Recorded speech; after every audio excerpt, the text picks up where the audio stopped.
Like you guys are just like explaining everything like in like such a friendly and accessible way.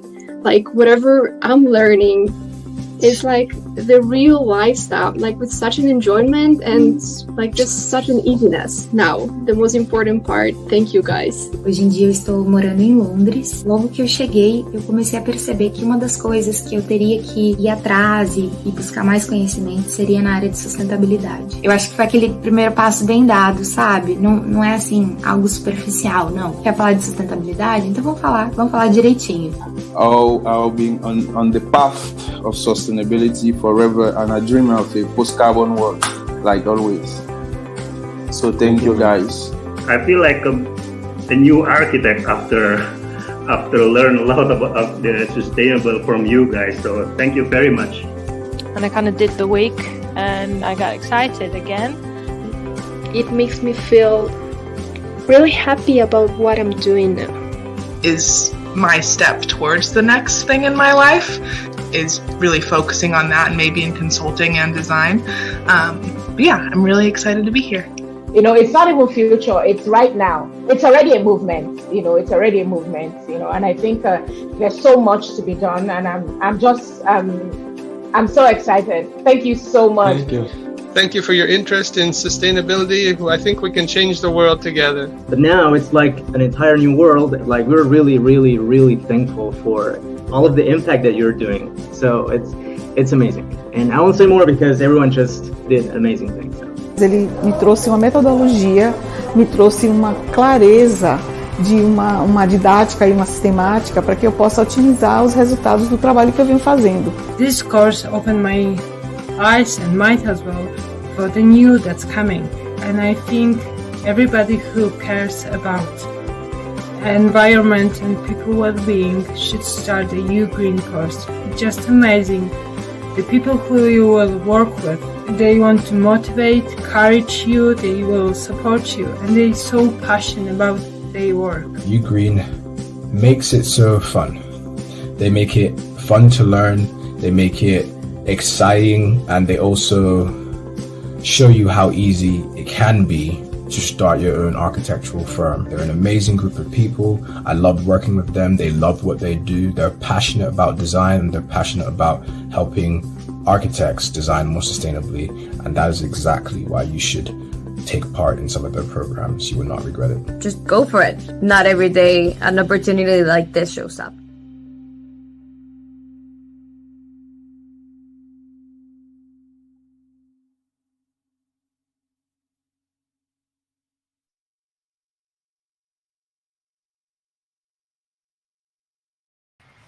All right, we are here again. Hello, everyone. Yay. How are you doing? I'm fine, thank you, Femi. You're fine? Good. How about you, Tissy? I'm all right, thank you. We're cold. Thank you. How are here. you? So, guys, when it's cold, it's because Felipe is wearing actually something wool. He actually has put a pullover, and so you can imagine how cold it is today. Yeah, just something very not that hot. I don't like to be like an astronaut doing live events, I feel I need to be to concentrate. Thermal comfort for concentration. Yeah, exactly. Guys, I have good news for today. First news is I didn't become a woman yet. And this is because we have outstanding people inside the Sustainable Materials course. So thank you very much for joining. We made jokes, right? We try to be funny sometimes. Sometimes we get this, sometimes not that much, but we try to make your best for you, okay? So the Sustainable Materials course is still available, and I'd like to say thank you for everyone who joined this. It's very important to say. I'd like to say hello to Guido, to Nuria, to Sunil, to Benjamin, to Nardos, to Yelena, to Miral, to Johnson, to Rebecca, Puha, I think is her name. I'm sorry. I'm forgot. I'm sorry for speaking some names wrong, right?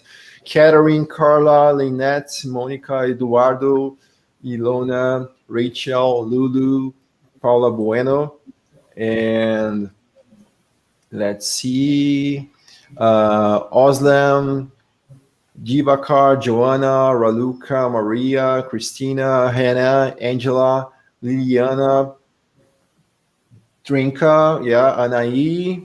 Let's see more people here, outstanding people who are joining us.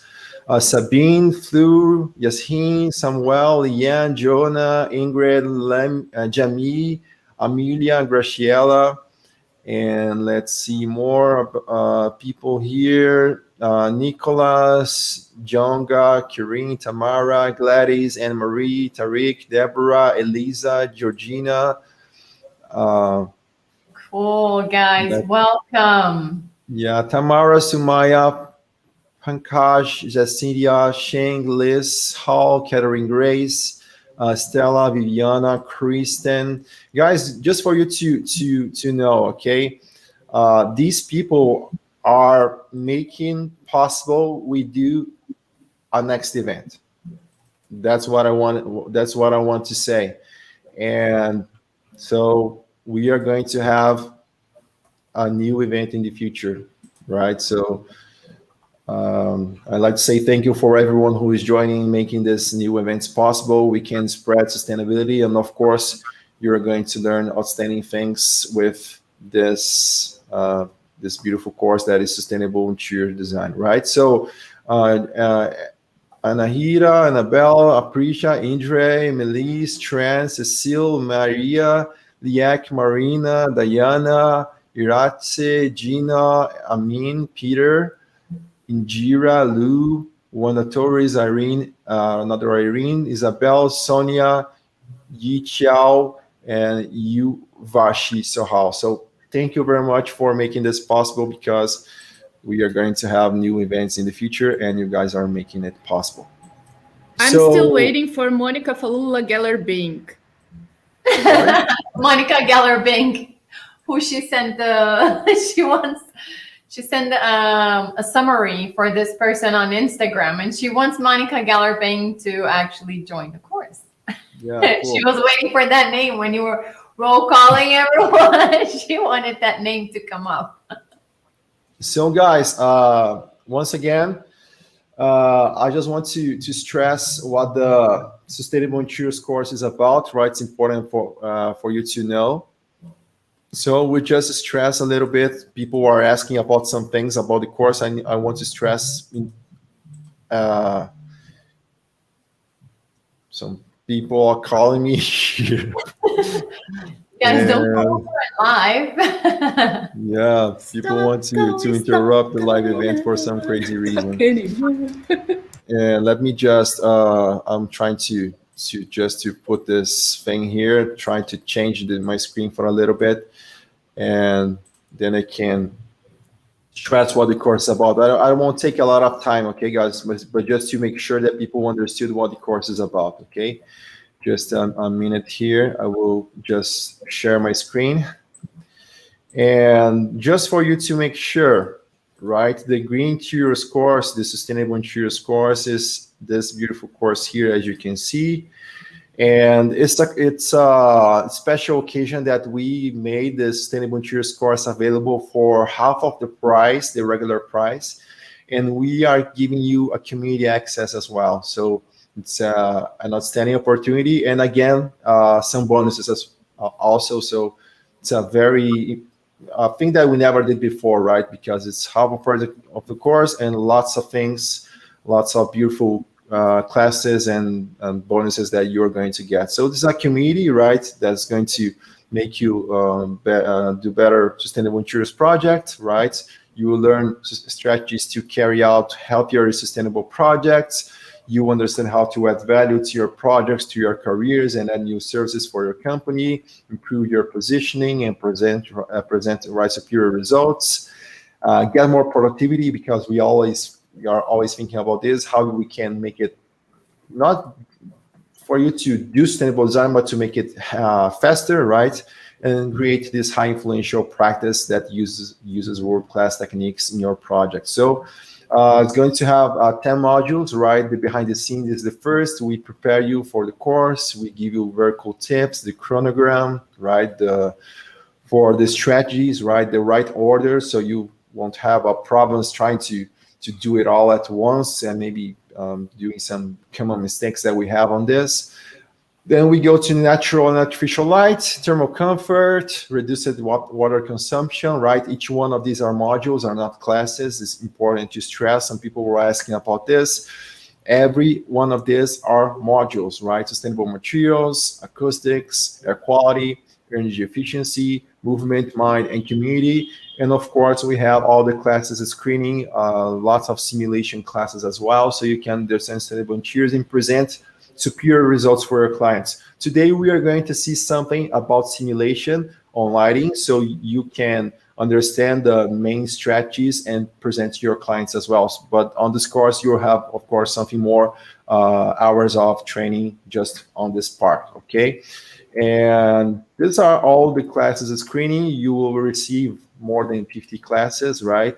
The PDF, workbooks, support, lifetime access of this course, unrestricted access. You can watch it. It's recorded classes, right? So you can watch it where you want to watch, when you want to watch, and how many times you want to watch it, right? So this is the course, the Sustainable Interiors, and it's important to say we made the course for beginners and advanced people. Everyone will have a huge benefit with this course, okay? Some of our green heroes, just to make sure that you understood, people who are doing outstanding things here, right? It's important to know the transformation that people who made the course already got, and you can have as well. These are results from South America, but of course we are spreading this for all around the globe, and we have outstanding results in the community as well, right? So very cool people.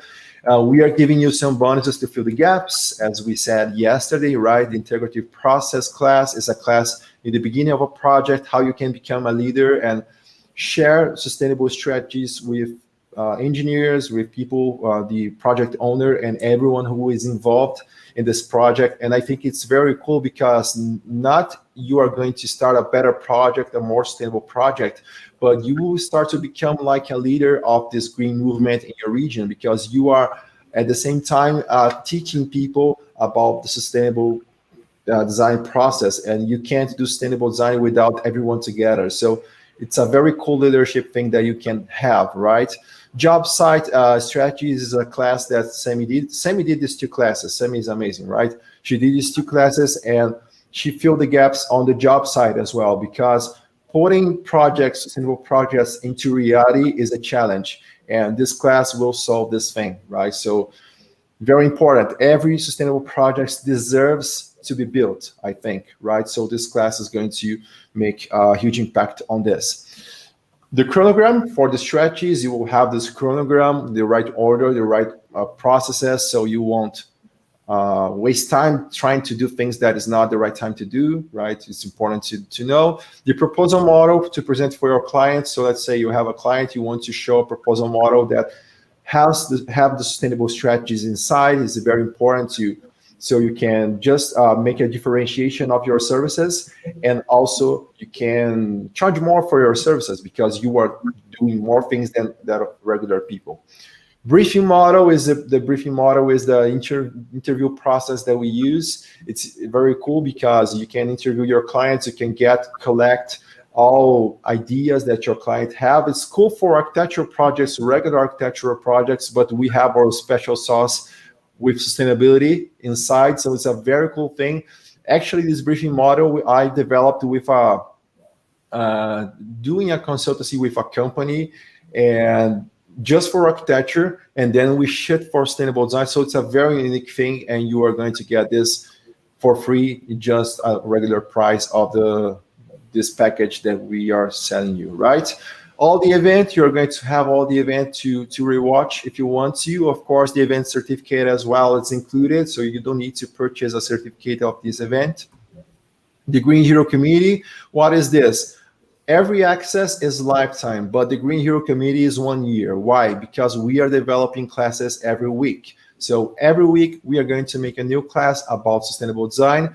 We are expanding the universe. We made classes about green roofs, 2 classes actually, classes about LEED certifications, WELL certification, EDGE certification, COVID-19 classes, carbon footprint, green schools. I made classes for to get clients, a very crazy class that I put Star Wars with getting clients, a very cool class, a very funny class, but has outstanding strategies so you can make it better, your company, and fill some gaps in your communication when you are talking to a client. So it's a very cool class. It's all free for you, all past classes and all future classes for 1 year. So you will have weekly new classes and new events as well. This is one thing that I didn't say yesterday. You will have these events, right? So you can see the Sustainable Interior Design Week that we made in March. You can see the Sustainable Architecture Week that we made in January. You can see all of these events. The Green Spaces Explained that we made 5 classes with green hospitals, green schools, green retail, green offices, green houses, and landscape, green landscape as well. All of these classes are included for you to watch it. So you have outstanding content, more than 20 classes there already. And it's amazing for you to grow your practice, right? The Green Sale is a course about sales, how you can grow your company with sustainability as this special, I don't like to say special sauce, but let's say it's a special sauce, right? It's the substance of your design. And we wanted to stress this in a special course. So it's a very unique thing, how you can deal with your clients with sustainable design, because it's important. We want people who do sustainable design to grow, and this is the way that you can get this. Green Social is a training to disclose your work in social media, spread sustainability. We want more people to talk about sustainable design, to make it catalyze this movement, and this is the major idea. So you will receive all of this in just one package, just one price, right? All of this has some a value that we made a research to get the results that people have with these courses. And the course alone, Sustainable Interiors course alone, is $697, but we are giving you the course plus all the package for $397, okay? So just to stress this, lots of people were asking about this. This is the QR code that you can get, okay? So welcome everyone who wants to join the course. And let's proceed with the class. Stop telling you about this, okay? Cool. All right, guys, we can proceed. All right. I think today we're going to talk about lighting, right? Yeah, lighting design.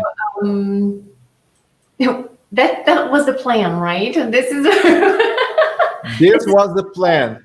This is what we promised, right? So let's start with this. I was like looking at some people on the chat, so that's why. Sorry for the distraction. I was bad, Sammy. So let's talk about lighting. Lighting is very important for us, and the role of lighting in our daily lives. It's obviously important, and for us to have the right lighting, it's also important for us to perform our tasks daily. If it is at home or if it is in our working environment or learning environment, we need the lighting to be working with us in this case, right? So if it's not right, if something is not right, people will start to adjust. And without knowledge, they have the potential, and most likely they will adjust this in the wrong way, and they will start creating problems for themselves. So understanding how you are serving and who you are serving with this lighting, what kind of things they need, what kind of things that would make this place or the use of this space more enjoyable and efficient too. Because with artificial light, we have the potential to create a lot of burden in our energy bill. Yes, it has been considered, right, that the energy consumption in commercial buildings, especially, they can have an impact on our energy bill of up to 40%. And that's kind of a lot if you have the wrong lighting, that it's not working for the team that it's in there, and still creating a burden on your energy bill. So depending, and this proportion, of course, will vary depending on the type of business that you have, and also the type of lighting that you have in these areas. So this is, we found a great reference, TC found a great reference from the Australian government that I don't know if in a bit Felipe can pull out the website. It doesn't have to be now. I'll cover a little bit more here. But basically, you will find in this article from the Australian government some important information, and we're going to put the link on your summary. Don't worry about that. But basically, what they have is they had found these proportions of how much the impact of lighting, there you go, the lighting has. And then some considerations for you to take a look at, and some great case studies there at the end, as you saw it.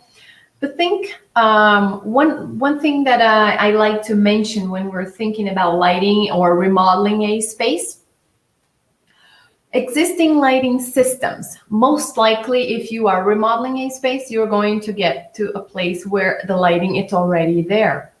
And if you are changing the purpose of this space, you have to change the purpose of lighting, the design of the lighting that it's there. It needs to be adjusted. You cannot, that's something that you cannot really reuse the way as it is. Hardly you will be able to use the same type of lighting, changing the entire space.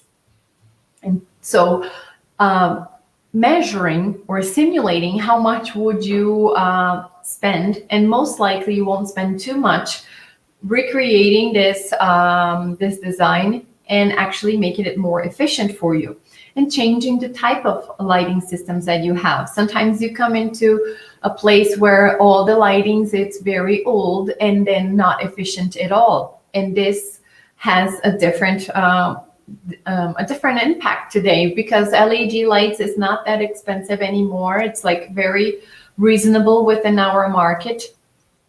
And most of the time, the savings will make a payoff for this project to be done. So calculate this, especially if you're working with industries too, when they use those very old type of lighting that are not efficient, and also they can create problems for your health with the type of a residue that they can leave, or with age, they will start leaving in this space.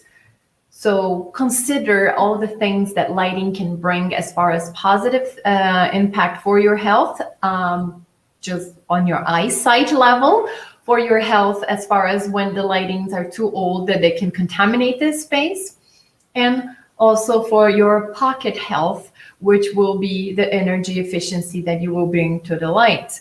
So substitute it, and thinking of LED lights in these spaces, it's very good. Disposable of lighting, and it's very interesting, but we're going to talk about this in a little bit, because when you are changing, you have to do this.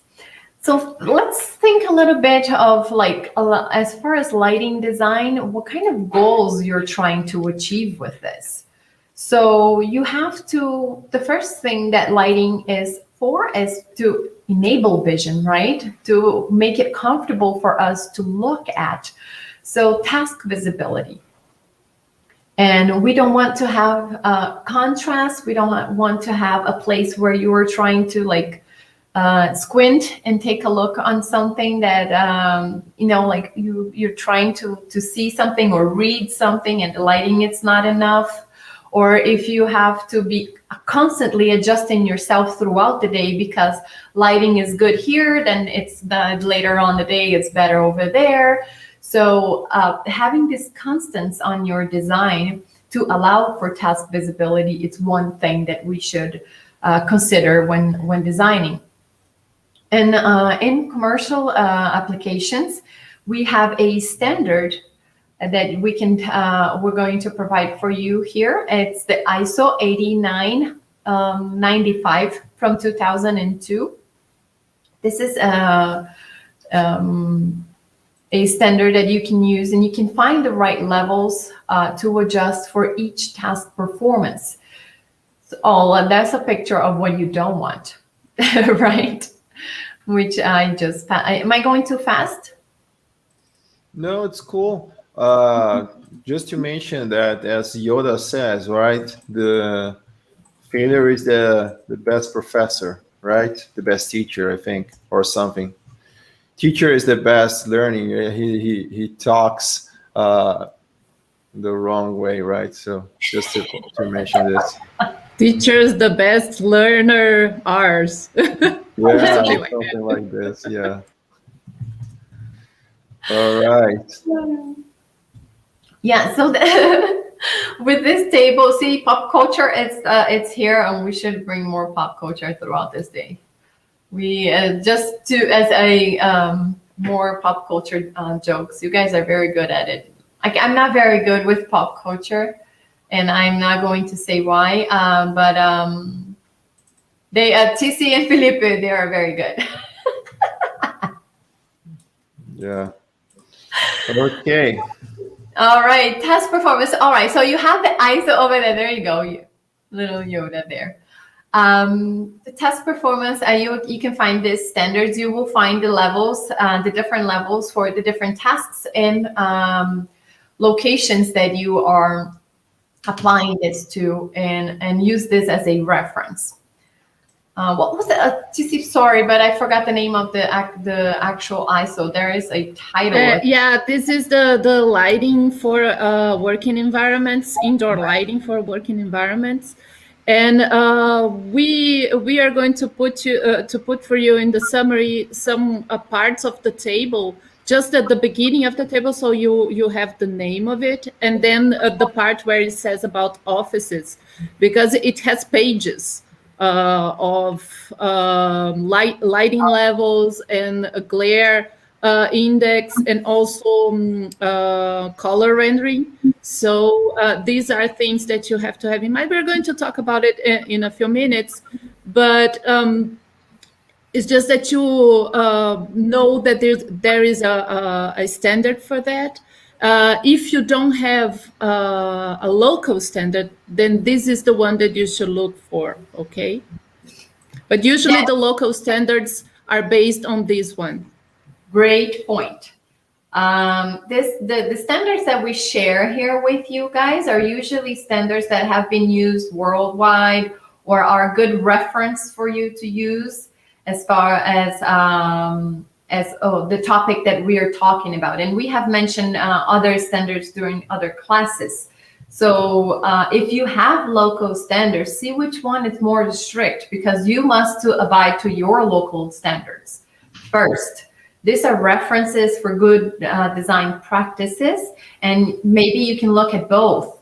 But some places they lack some regional standards, and some places they have better regional standards. So please compare. When we talk with a lot of people, we try to show them different things that they can bring to the table if they don't have any sort of reference, and these are good ones.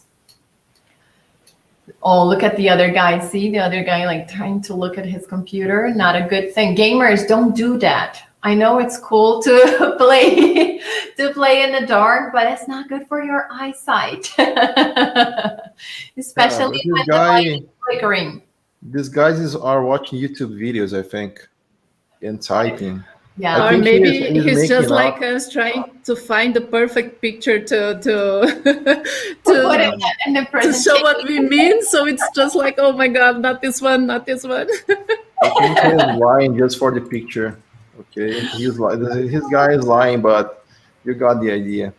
Oh man, I have to put this topic on the screen. I love this one. All right. And with you. And with you, yes. Anyways, so since we're in such a good mood, lighting also can do this. Lighting can create mood in spaces. We can create an atmosphere and make people feel different things when we come into contact with just the light in the environment. You know, when you're trying to relax, you're going to dim lights. When you're trying to pay attention, you're going to enhance the amount of light. And if you're going to create some sort of different stimulations with different color lighting, we have to understand that there is a possibility for us to do that. Some people even talk about color therapy too, because they do influence our mood, and we can create this different stimulations with using lighting and using the right type of lighting to enhance what architecture already is trying to do that.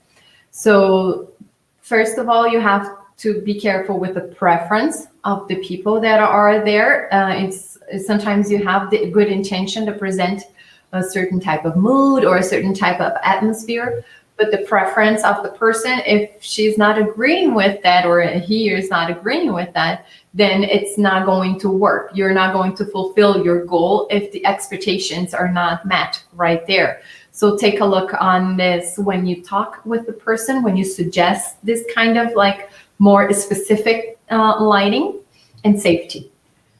There is no justification for us to put safety into jeopardy when we're talking, when we are in the name of creating an atmosphere or a certain type of mood, and then you don't have, you won't be successful if you take safety away. So within everything, it can help with that.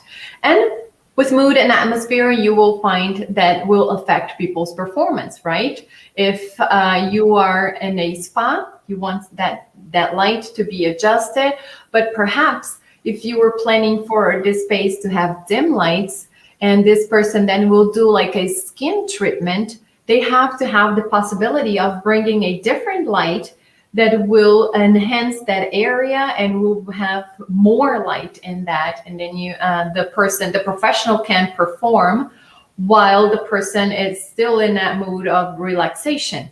So you probably, if you have been to some sort of spa treatment, you know that they have this possibility of having a spotlight in areas where they are working, and then they have the mood light of this space. And with this, we can talk also about, when we talk about performance, we have to talk about visual comfort.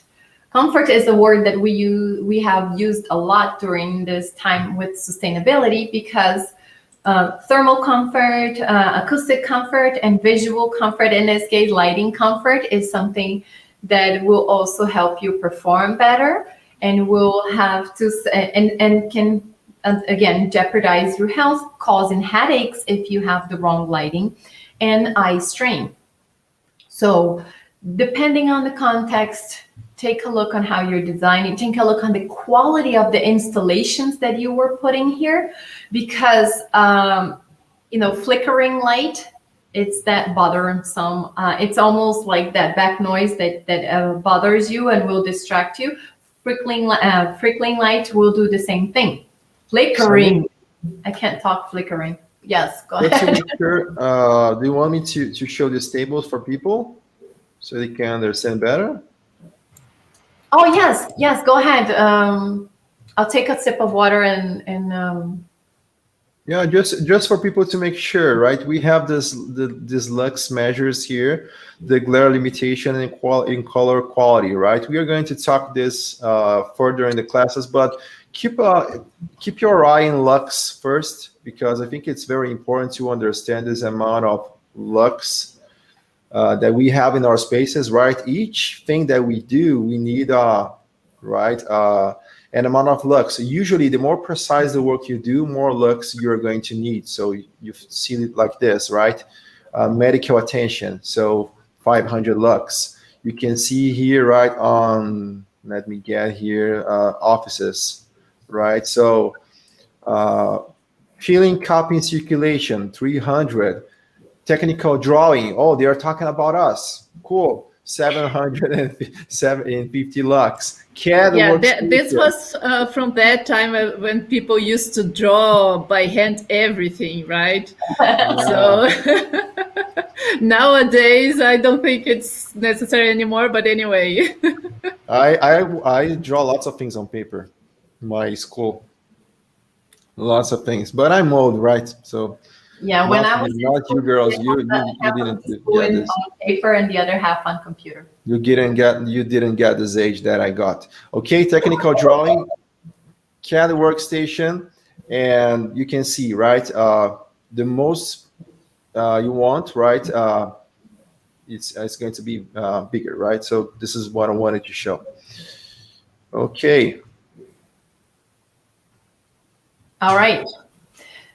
Somebody asked about flickering light. What is like that flickering light? It's when it's like the whole time it's like bouncing from like higher to lower. You know, that kind of dance club mood. You know, like you want that in a dance club, but when you are working, this is really bothersome for you because your eyes keep adjusting. And then this has to do with the type of installations and sometimes the connection of the bulb with the where we screw those. Because Sammy, can I add to your answer? It happens when you have magnetic ballast to those I don't know how to say, fluorescent light, and then it fails to get the energy in a constant way, so it starts to flicker. Sometimes we don't identify that in a conscious way, but it starts to be uncomfortable to us. Sometimes we can identify, but sometimes not. It's something like this, right? This is the biggest singer here in Brazil, Cassino, right? You should see his music later. No, it's not. He's kidding. No, I'm changing history here. I will change the history. I will make Cassino the biggest singer in Brazil because he's amazing. You can see the effects, right? Lots of effects. He uses it all at once in just one video. Press all the buttons. All right, let's proceed. Yes. So that in areas where you don't want casino in areas where you're not dancing or something People like that. asked what was this. Now they won't forget, right? Yes, absolutely.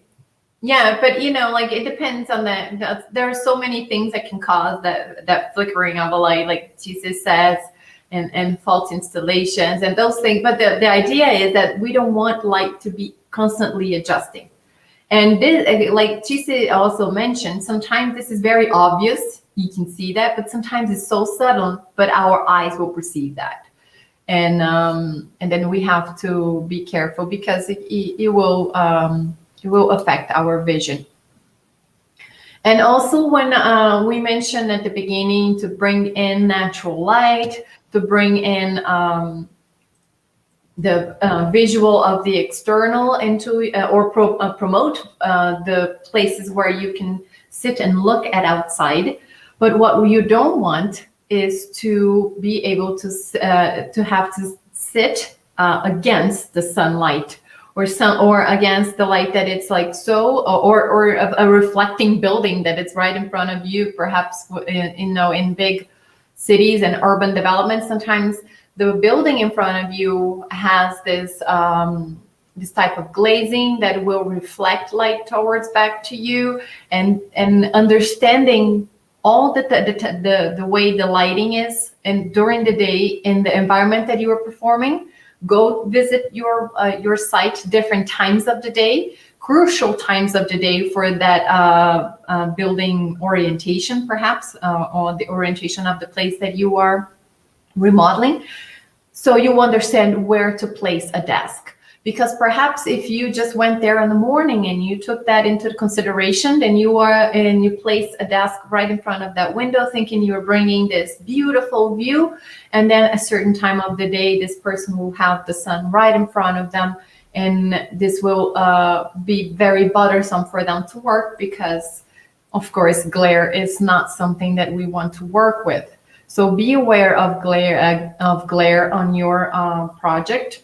And we can do simulations too. There are possibilities for you to simulate areas that will have more or less glare, and then you can find alternatives for you to do this. And as far as architects, you have impact on the exterior of the building to actually do some interventions and avoid glare. But if you are an interior designer, you also have some possibilities of bringing intervention in this kind of things. But then you will work with these interventions that are indoors. And the possibility is best if you can redirect this person so you can still use the best of the natural lighting in this case. Oh, and lighting gives meaning to places, right? The aesthetics of the place. People will look at this place and they will perceive something based on the lighting of the space. I myself, when I bought my apartment, I went to my first apartment. I say it conquered me because of natural lighting. When I got there in the right time of the day. There was so much natural light, and it was not invasive, and the space felt so open based on the square footage that actually was. That I actually decided on the very first day that I wanted to live there because of this. So it does gives meaning and creates decision making towards a space when you feel comfortable when you look at something. That it's aesthetic pleasing, and lighting can do that. It can help you do it. It will reinforce the architecture patterns of the space. And you guys as interior designers, you know that very well. Accent lighting will work and will enhance your work. And sometimes you want to enhance a color that you are bringing in. And also artificial lighting can actually change colors that you have chosen for your pattern indoors. So be very careful with the colors that you are pairing up in the kind of lighting that they are. You know, do your testing to see if you're going to enhance or actually make colors look bad with the lighting that you're bringing. And hierarchy, right? You can make things look less or more appealing. And by that, you will bring hierarchy to the points of view that you have in your room. So use that into your advantage.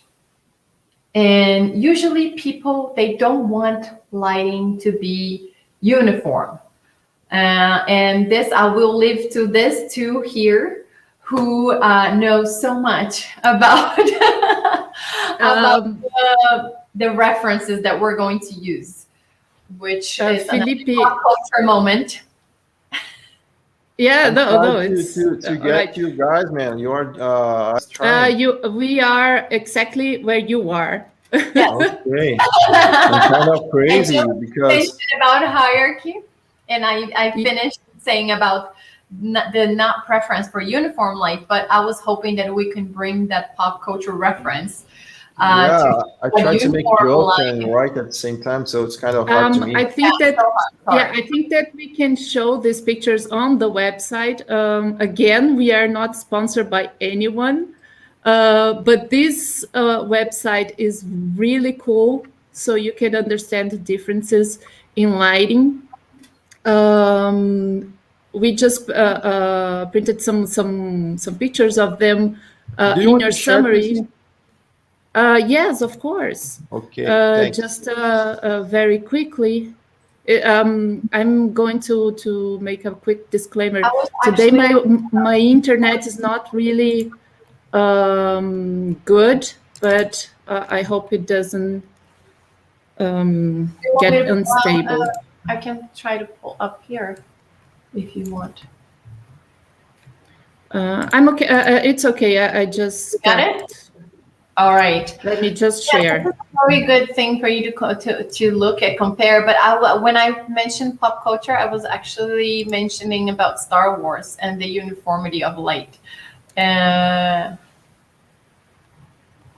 Okay. So if you go in this website, which is www.urco.com, they have this tab called Planning Light. And let me just get that out here. Here. And here you can compare. This is a uniform light, as it's used to be a conventional lighting design where you have downlight from the ceiling, and you kind of like have the same illuminance all over the place, even in places where you don't need it. For example, here in this counter here, you really don't need that much light. Okay, you need good lighting here where people are working, but not here where the plant pot is, or here in this counter, or there where the files are stored. Maybe here where you can see the I don't know if you see my pointer. Yes. Yes. Okay. Here where you see a panel, then you would have more light, so people can pay attention to it. But then when you have visual hierarchy, things change. So you see that, let me just stop here. You see that the counter is not very lit anymore, but the workstations are. And here you have an accent light where people have to pay attention, and so on. And then you have an enhancement here, some lighting in the workstation as well. So you have this difference. It shouldn't be that much contrast, but this is a kind of lighting that is good for people because it doesn't make you tired of the environment. This here makes you tired along the day. By the end of the day, you get tired, you get bored, and this here is more soothing for us. Okay, us as human beings, of course. Yes. What I wanted you to talk about was the Star Wars. That's why I said about of course. Oh, let's see. It's very important to say this. TC said, all stretches we are talking here is for human beings, okay? So yes, if you are not doing projects for human beings or some planet or something, it's going to be different, right? So other standards. I'm trying to find a specific. Oh, here. There you go. This is not really from the movie. I think the here. The corridor one there is good too. Yeah. Above it. I'm trying to find the picture of the corridor of Planet Camino from Star Wars. But I think this will do. No, not exactly. No, the one up there that was the white corridor. Oh, here. People are asking why you are using Firefox. I have the answer. Because TC is a nerd, right? Firefox is for... Yeah, because I can turn off the tracking stuff and so on. Okay. Yeah, okay. I just lost my focus here.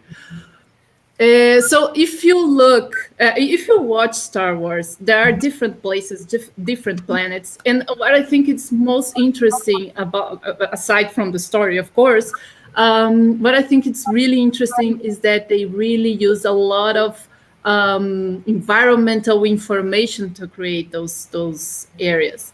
And this picture here, it tells you a lot of things about the place. Actually, this picture is not quite good. I think it was up there. I forgot about this reference, and then I have it. But this one is better. If you see Planet Camino when they arrive, this one is a little bit better too. Planet Camino is a place that is actually what we have right now in our city. Complete overcast sky, rainy day. You don't get really daylight. You get a very, actually you get some light, some natural light, but it's very whitish and very uniform because of the clouds. So this is, then they compensate the amount of light indoors with these lighting panels that look like windows. And then you have a lot of source of lights coming from everywhere, from upwards and downwards and from the sides and so on. And everything is very uniform. You see here, they don't make any shadow. And this is something really interesting because it tells us that it's not okay there. Something is really not right, because this lighting makes us not feel good. And this type of lighting, when it's really uniform and come from everywhere, this gives us this mood of, okay, I don't feel quite well here. And then in the movies, it tells us something's odd. Something is going to happen here. Something is really weird about this place. And when you have, what is the name of Princess? I forgot, so many years ago I've watched this movie. I know, Natalie Portman, the Princess Natalie. Yes. What is the name of the planet again? The planet, I don't know.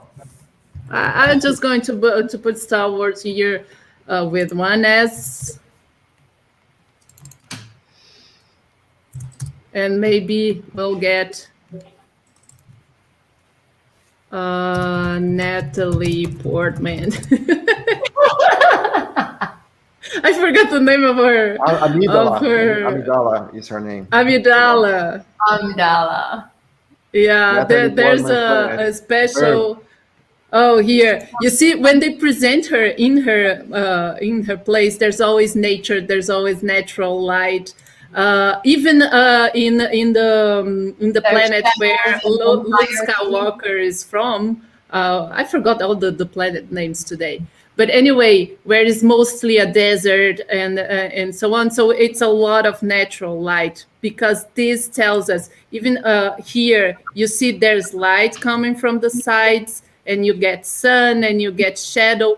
This tells us that it's natural. Sorry? Hierarchy. You can see that the hierarchy, yeah. The spaces. I don't get the right picture right now. Is it? Sorry? Naboo. Naboo, thank you. On the chat. And this is where I lose all my my shine here, is because I didn't watch all Star Wars. I just have references from it. I have watched some pieces of it, but I haven't really done the whole thing. And this is my homework. Otherwise, I will be fired from Ugreen, because these two, they are experts in Star Wars, and I kind of lose my place here when I don't know as much as they do. So that's why GC, so she could pick up on that, because I don't know. I know the reference, and I know there's differences that they have, but I don't know at what moment it comes to to give you guys the best directions to look for it. But just so we close the reference here, because we have lots to talk about. Even here in the video game, the hangar of the planet has a lot of daylight too. If you remember the ones from the Imperial side of the dark side of the story, they didn't have this natural light in the hangar too. So this is something really important. Whenever we have natural daylight, and we can maybe bring this pattern of natural daylight in with artificial light, this is what tells us, this is what is most comfortable to us. Okay, so we don't want homogeneous and uniform lighting. That gives us the wrong impression. Okay. All right.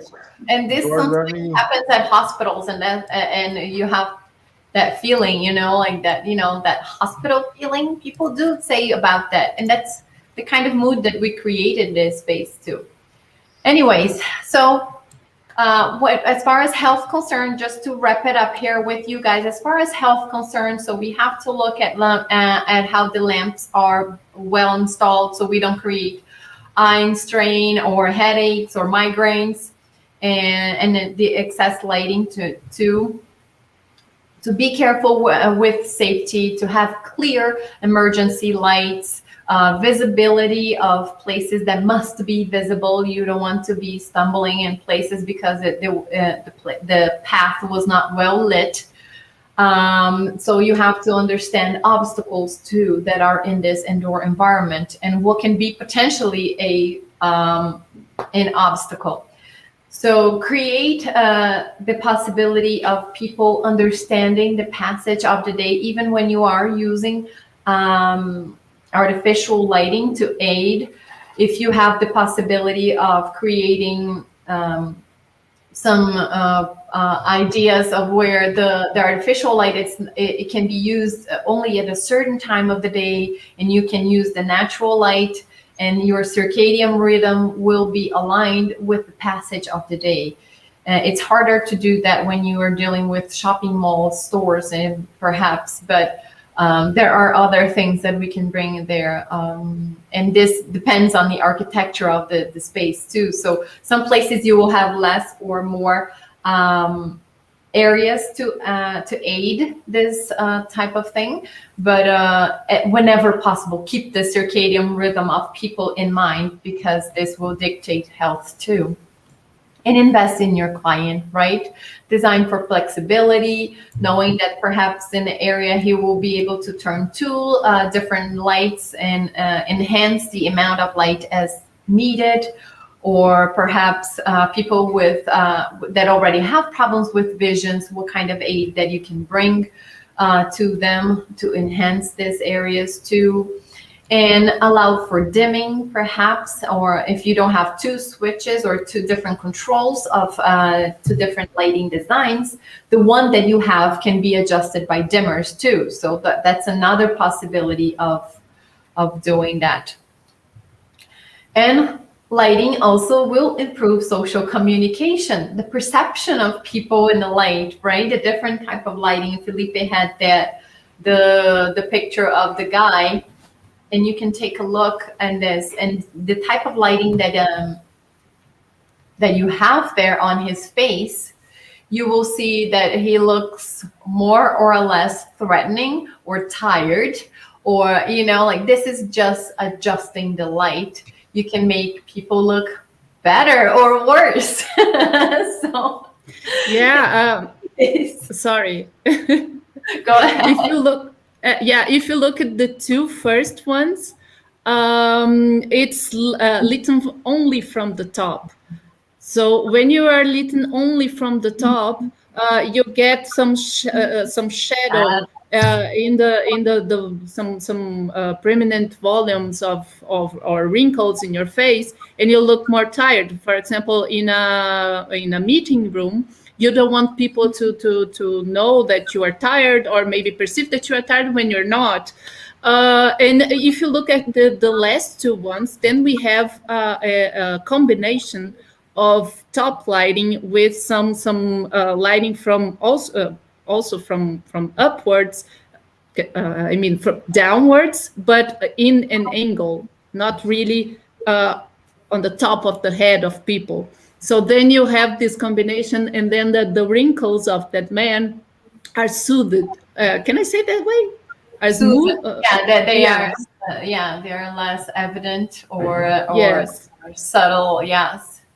Exactly. So this combination is what you should aim for, because in nature we have the sun. Actually, the sun at midday is not really the best time for you to take pictures, because it comes really from the top with high levels of illuminance.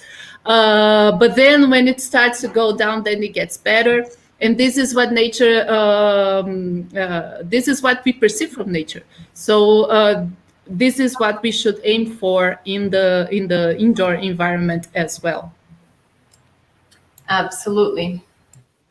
So you can see that light can set mood and can also make people look better or worse, and this will also implicate in judgment, right? And so if you this is the kind of like depth of elements that you can actually achieve with your design, is to actually create the entire environment around not just the space, but the people that are in that space too.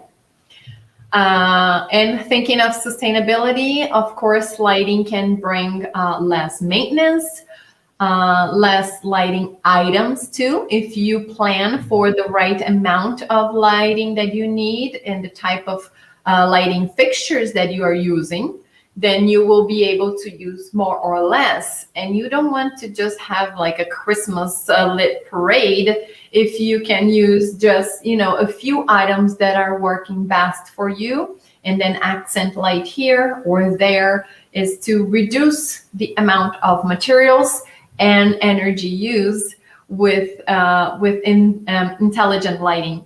And we're going to talk about more of this further on when we show you that you can simulate all those things and choose best items for your design. So less energy consumption, more meaning of the spaces and architecture spaces. And we can see that in the next chapter, because Felipe needs to wake up and I'm going to call him up on that. All right, this is my turn now. You go, rock on. All right, just me now. Okay, cool. My turn. I just recall a song, but I won't sing. Okay. What we are going to talk now is about two things, about lighting zones and lighting controls, because we need to consider the light planning, right? Each type of project, each type of situation requires a different type of light. Just for you to understand, we are talking about lots of things on lighting design, but of course, we are going to teach you here in this class how to make it sustainable at the same time. And what we are talking here is to understand the idea that your project must have, right? If you have a meeting room, if you have a storage, if you have a store, if you have your house, you are going to need different strategies, but you can reduce lighting density at the same time. It's going to be very important for your project to be more sustainable, to save energy, and makes people, right, health your people better and sustainable at the same time, right? So different areas, they are going to ask for different needs, right? So I will just put this for you here. Different areas, they require different light needs. Very important to understand this. And let's get an idea for you, right? Let's get an idea of a building facade that you could take a look at. I don't like to share brands, right? They are not supporting us, but it's cool that you can understand things like this, right? I will just organize this in my drawings, right? So when we are talking about facades, right, we need to understand that depending on the type of facade that we have, we are going to need different combinations of light, right? And here you can see a brand communication. It's a lot about the brand communication. And you can see, right, the design of this, very, very different. And the building facade, they are going to need this different processes, right, on the lighting. I'm trying to get other pictures here to show you, but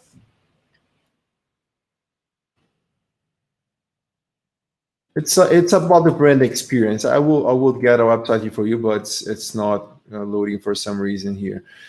Okay, so building facade is like this, and I'm talking here about the general areas of a store, right? So I will be getting here a store for you, okay? Store, it is going to be the reference. Okay, store is going to be the reference. And we are going to talk about zones of this store, okay? So I'm talking here about facade. Here we are talking about this facade, right? So we need to understand that we need to communicate the brand idea, right? We need to communicate. We need to communicate the brand idea. And when we are communicating the brand idea, it's important that you merge these two things together: lower light density, and of course lower light pollution, right? So light pollution, I will write this for you here: lower light pollution, lower lighting density, and light pollution. What is light pollution? Let's say on this facade you have some lamps on this facade, and these lamps, they are not just illuminating this inferior area that you are here. Let's say you are here, right? And we have a lighting source, but it's illuminating on to top areas that you don't need this. And let's say we have a building here and a person is sleeping in this place, right? So let's say I'm doing a kind of crazy drawing here. Let's say we have a building facade here, right? And we have a lighting source for some reason, right? Illuminating in this area is cool because there's a person. It's important that people can see this. But when you are illuminating to the top, maybe a person is sleeping here, and these people, they, we evolved our bodies without light at night. We just sleep without light. And then you have light in your room at night. So it's going to make bad things for your circadian rhythm, right? So you needed to sleep. You should shut down your body to sleep well, but you can't sleep well anymore because you have light pollution. Here where I live, I'm living near the center of the city now. I have lots of light pollution in my bedroom. So we need to put this this blackout curtains and things like this to avoid this lighting density, because I'm living in the 12th floor, right? And I have lots of light here in the 12th floor. So I think in people who are in the second floor and the first floor, the problems that may have at night to sleep. So it's very important to understand these things, right? So can I add something? Cool, yeah. But besides the light pollution, it's also waste of energy, right? It's not lighting what it's supposed to light up. And it's wasting a lot of light to the other side that you shouldn't do. So it's pollution and waste of energy. So it's not good for anyone. We won't compete with the stars. You are wasting energy to annoy people, right? You are just doing something very useless. It's like people, people who are watching, I don't know, the 5th class, and they start to complain about the classes. It's something useless because we don't have anyone complaining. I'm just making an example here, right? But sometimes we have in this event, we don't have haters, I think, but it's cool to. There are crazy people like this sometimes. We are in the class, they are punishing themselves, so they don't need to do this, right? So general areas, we have this general areas, and we need to have this idea of accent lighting, right? So accent lighting is this idea here, right? To create this contrast. It's important to create contrast between elements when you are doing an interior design, of course. You want to create this effect of jewels, right? We are illuminating some things like jewels. We know that we need to sell, of course, our products, and we need to make it appealing to people, right? So this is a way that you can do this. So attract clients and emphasize the shapes, and let's say don't think about the surrounding as much. So when you are talking about this, it's a very cool strategy that you can use. Okay, so accent lighting is one strategy. I will put another here. It's vertical display lighting. So this is the second thing that we can use when we are trying to create a visual hierarchy, right? Let me just put it here for you. Now we are trying to create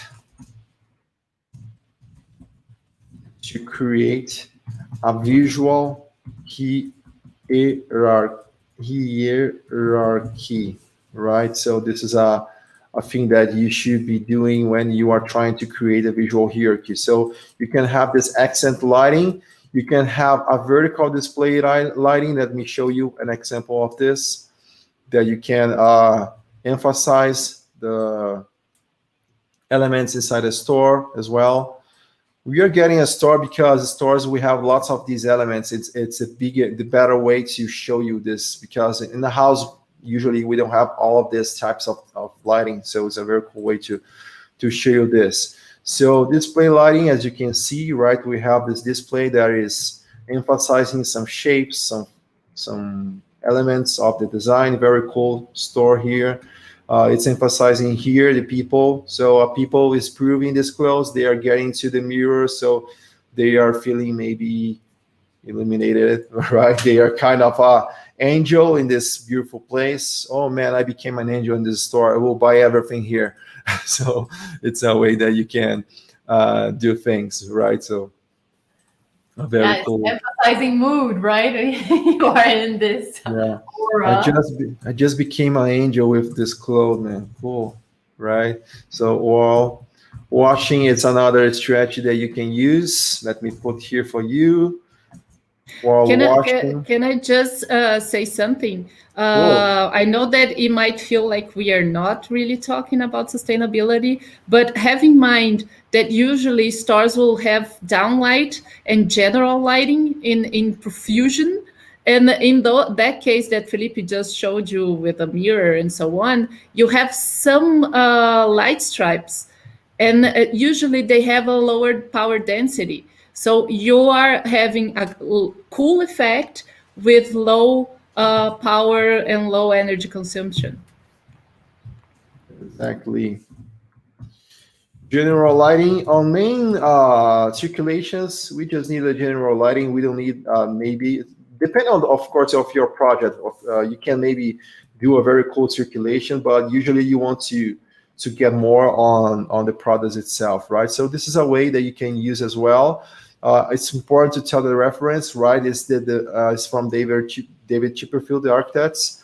You can use this strategy, and it will make this perception of this space, right? This wall washing all on the facade of the store, right?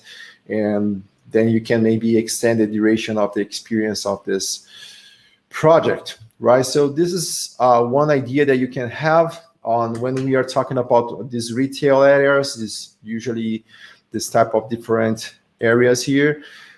We can think about the resting areas, right? Different strategies for resting areas. We have a very cool picture here for you. Let me get this for you here. Resting areas. Take a look at the pictures, the picture while I write here. So resting area. And when we are talking about resting areas, we are talking about something like this, right? You have this this light that is more warm. You have some pennants here, as you can see, right? Right above here. And it's creating an intimate atmosphere, right? You can see here, right? All of this light, this LED light here below the stairs, right? So it's a very cool way to illuminate the project as well. Then we have another area that is cool to show, right, that you could use in your project. I think it's a very cool idea. It's from Kengo Kuma, right? Kengo Kuma he's an outstanding architect. Everyone knows Kengo Kuma, I think. And this is about the counter, right? Resting area. Let me just drag this for you. And then we have the counter and sales area, right? So it's important to understand this. Counter and sales area. So what we can think about this, right? As I said, it's from Kengo Kuma, and you can see here the counter. You can see this person here, right? He's kind of powerful when they are making sales because he have lighting here beyond him, right? You can see the light here, right? The light sources, and he's kind of a powerful man. Angel, he is God, right? Because then you, as an angel, you're already you're going towards God then to pay for the bill. Yeah. It's more regular, the lighting here above, right? You can see that it's maybe all, I think, right? You seeing this picture is all at the same illuminance, right? So you can see something like, I don't know, 750, 100 lux or something. And then you have, of course, this person, right? You are facilitating the communication with these people. He's a welcoming person, right? And I think when he's selling, maybe he can sell even more when they are using this. And of course, we have this very cool brand identity here, right? You can see all of these pictures, all of this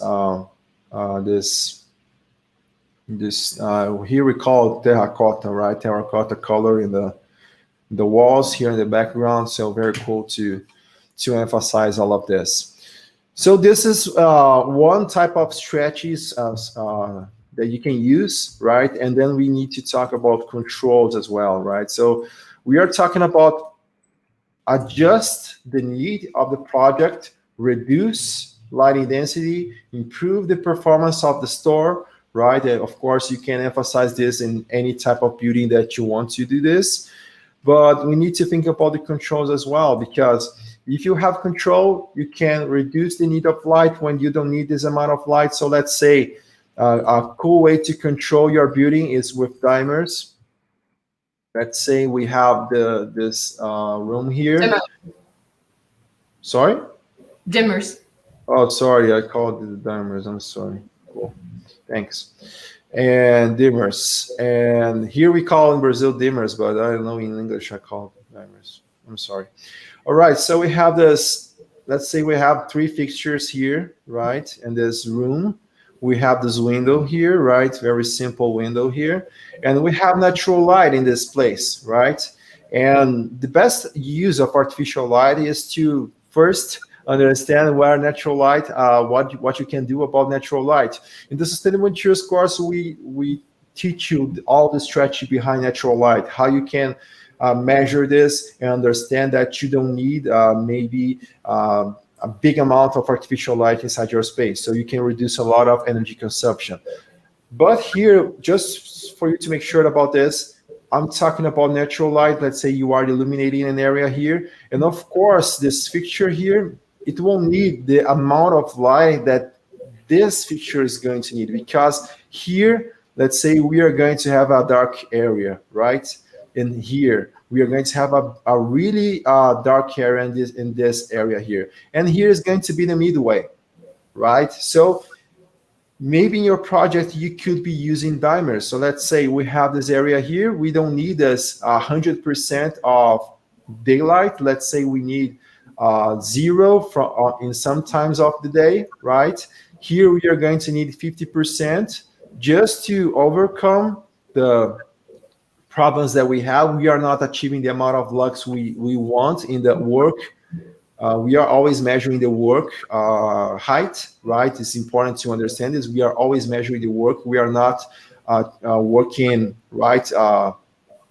We are not working here, right? In the just lay down on the floor. We are working on the workplace, right? So it's important to understand this. And we are measuring this. So 0, 50%, and here 100% maybe. So these dimmers, they can control, right? So I don't have the amount of light. I will supply this with 50%, here 100%, or maybe in here I need 20%, here I need 70%, and in here I need 100%, or maybe I don't need, right? So this is the idea. It's very important to understand this. And if you have these automatic controls, you can improve a lot of the energy consumption of your projects. We did some simulation classes, no courses, and we show that when we put this, we reduce a lot of energy consumption, right? So it's important to understand these ideas.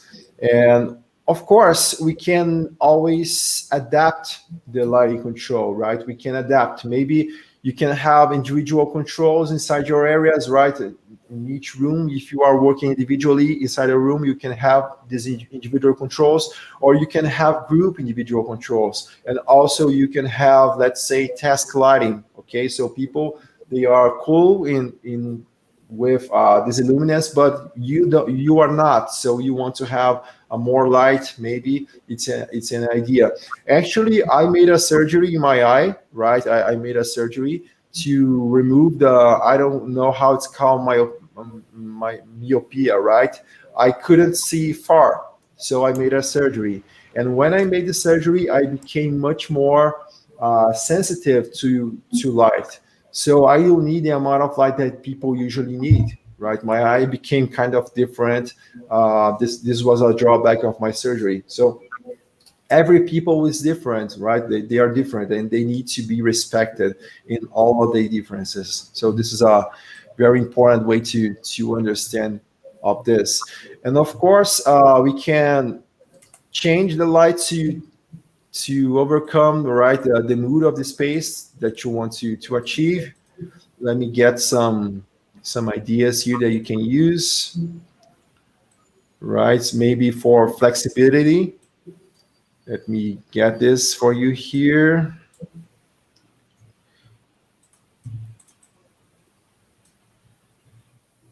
This picture here, right? It's more for, do you want to have a more, maybe a business-like place? You can have something like this, right? You need to, you can have this different amount of lighting. You can see we are getting more effect here on this area, right? You can see that we are putting some light on some special areas. You can see the amount of light here on this kitchen, much more lighting, because they need this to cook, to see the food really precisely. It's important to cook or to food quality.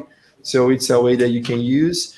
And of course, we can use this something like this. It's there's another one. If you scroll to the side, there's another picture from the same hotel restaurant with different lighting. I will get this to show people. Here we have something more intimate. Here you can see the difference between those two, right? So this is an idea that you can have. So here you can see, right, we have some lighting densities, some bigger, right? The calls our attention. You can see this area here. We can see this area here, right? And here we have something on this picture that is more, it become more intimate because it have warmer colors, right? And it's like a more it's more homogenic in my opinion, but depending on the situation that you want to create, you can shut down maybe those colors here and just have these ones here, and you can create a more intimate space. But of course, if you want to create a more intimate space, you don't need this amount of lux. Of course, you need, this picture is darker, right? The amount of lux of this picture is much lower than this picture here. And when you reduce the amount of lux, you are developing a more intimate space usually. So if you want more romantic diner space, of course, you want to reduce this lighting density. Okay. Can I add something? Cool. These two pictures actually are two different areas from the same hotel restaurant. And what I think it's interesting too, and especially for interior designers, is that not only the lighting is a little bit different, but the ceiling height and the colors of the surfaces is different. So you get a different light from that. When the ceiling is lower, you get you don't lose that much light on the way, let's say like this. And also when it's brighter, it reflects more, so you get a lighter space in comparison to the other one, where it gets a little bit darker because everything is more muted and not that white. Yeah, cool. And then when we are talking about people's satisfaction, we can have, of course, some ideas like this, right? Using Damian colors. This is really reminds me of something that Blackpink fans would use as a room. And you can see, right, you can have this dimming, the individual controls, right, for luminance, for brightness, right? So you can have these individual controls to change the luminance. You can change the colors, of course, right, as you can see. I think this space is very strange. I don't want to talk much about it. The idea is that the person themselves can change the way the lighting is presented, and the other examples were controls that people are not individual controls. The administration or the restaurant staff would adjust the light and not really the person. So, so yeah, this room is a little bit weird. It's from a hotel called Nordic Lights. So they have all this concept with lighting and so on. So, yeah, cool. So this is the idea, guys. Satisfaction. Okay, I will just put some. I will write some things here for you, so you don't forget this. Just a minute, but we can proceed, guys. We can proceed. Yeah. So just a very quick recap. So we understand. First things first, we have to understand the need of the client, and then zone based on that. When we get those zones, we apply controls according to the use of those zones, and then also according to daylight. And then we have to think about the lighting fixtures. So you see that there is an evolution of the way we think about the lighting in the space. And when we think about the fixture, first, of course, we have to make sure they are dimmable.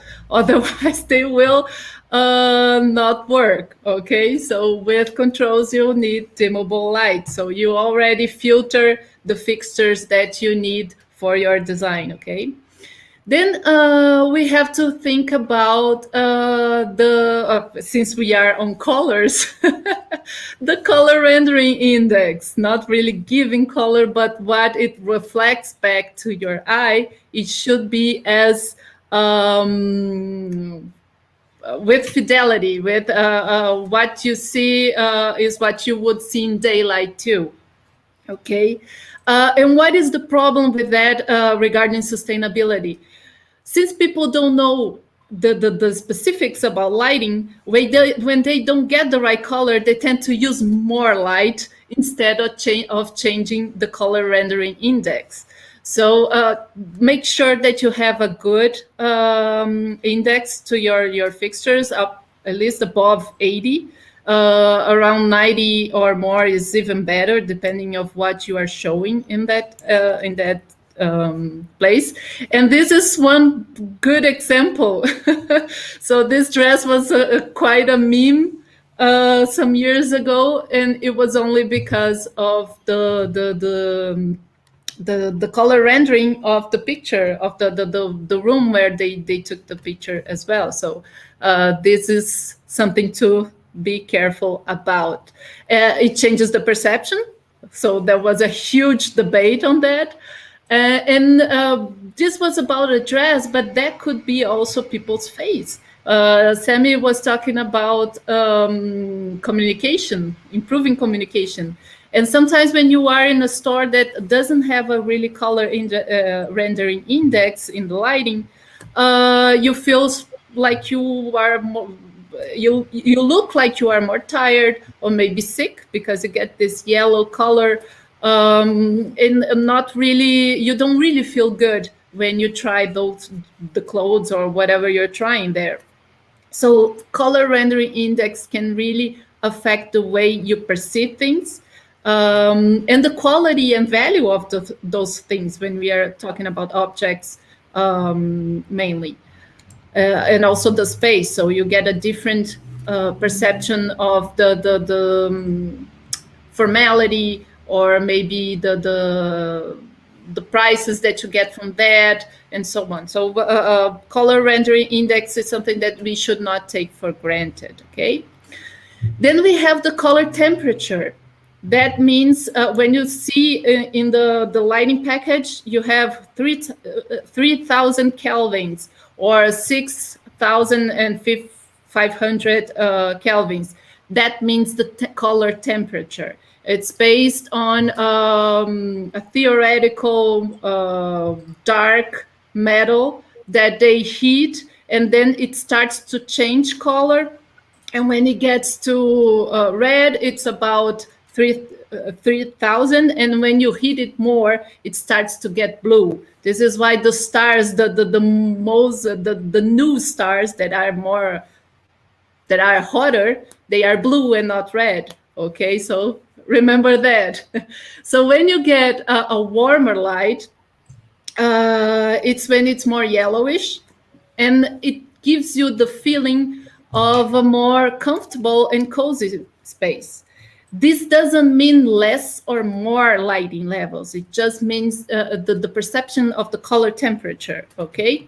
And when you have a cool light, more white light, then you get a really fresh and realistic perception of that place.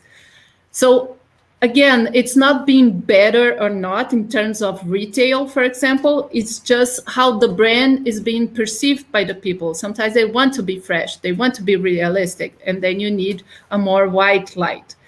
In terms of residents, what you mean is usually you are home to relax, not during the pandemics, of course, where you are working from home, but usually you are home to relax. And then you need more yellow light. Because if you think about the day, during the midday is when the daylight is more white. And during the mornings and the sunsets is when the daylight is more yellow. So this is connected to how we work as living beings. Our body recognize the yellowish light as a time to relax, and when it turns to white, it gives you a sign that you should be alert. Okay, so this is why when you see a yellow light, it's more for relaxing area. Okay, so it's not something that comes from voices or from our heads. It's about research on how our body works, okay, when it's stimulated by light. Can I just quickly say something? Sometimes I'm looking here at the comments, and we have to pay attention on the type of fixtures that we're using and the safety of these fixtures, okay? Like some people are saying that dimmer lights, they can create problems with fire hazard. Anything related to electricity can be a fire hazard if it's not properly installed and if you're not using good quality materials. When it comes to electricity, anything can be a potential fire hazard, even like a wall socket that you are connecting your computer to. If the voltage it's not correct, or with some equipment, anything can create a fire hazard.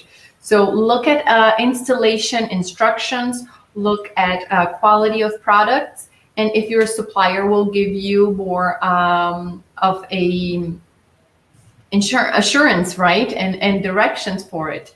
And of course, if you're not the expert, try to find someone that understands well about this. So just wanted to put this out there. It's not the idea or the type of elements that we're bringing here that can create a fire hazard, but yet the installations and poor quality of materials. And please talk to your technician, the person that is going to install that. They have experience with the products as well, so you should listen to them as well as much as you can. We were talking about daylight, And when we considered, and we should consider as much daylight as we could in the indoor environment, there are some things that we have to be careful about. First thing, don't place people facing bright windows. As Sammy showed you in the beginning of the class, a man that was having a glare sensation because he was working facing a window and the sun was there. So when you have bright light coming from that window, you should know what time of the day, and especially don't place people facing windows. Okay, so when you're doing your layout, please be aware of that. And also don't place people in front of those shiny, bright areas when you are supposed to pay attention to them. For example, lecturers. They shouldn't, you see here, something that we don't want. This area here has a huge glazing area and a lot of chairs that gives us the idea of this being a conference room. But then the sun is right behind where the lecturer should be. We wouldn't see their expressions because the light behind them would be so bright. Okay, so of course, when you have too much light, you can use, and you should use, blinds, curtains, roll down shades, and so on. But sometimes thinking about layout is less expensive. Okay, because you are going to use that material anyway to place people there.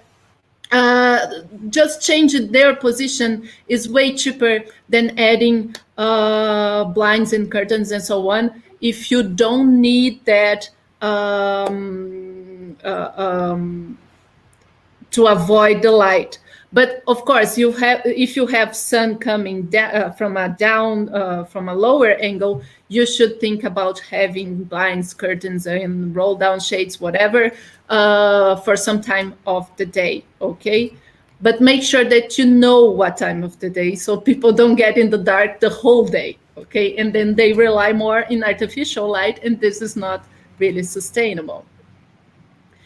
Again, we like to emphasize, as we did in the acoustic class, that when people are not comfortable, they tend to use more material, more energy to change their environments. And this is also, this can be applied also to artificial lighting. When there is too much lighting in our field of view, this is something that we don't feel good about. So as much as you can, don't make people see the source of light, okay? Don't make lamps visible. They should be recessed as much as possible. For example, there is this outdoor lighting that people are using a lot these days, and Felipe is just organizing the pictures, but you'll see in a moment. Why is that okay to use this type of lamp? Because when they are installed, the type of lamp and the way they are installed in series, they lose power and then they don't get too bright. And because they are not too bright, they are not uncomfortable for us, okay? But should this be a regular lamp, you could not have it in your field of view for a long period. And another example that we have there is a very, I don't know, I don't like the style of this shop, but it's a cool example. You should always align your fixtures to display areas. That's a casino so that they have. Sorry? If the other one was the Blackpink Hotel, this is a casino shop. Yeah. But you see that the light that you see right above the yellow panel there, it's too bright. It's pointed, directed to the observer, and we don't want that.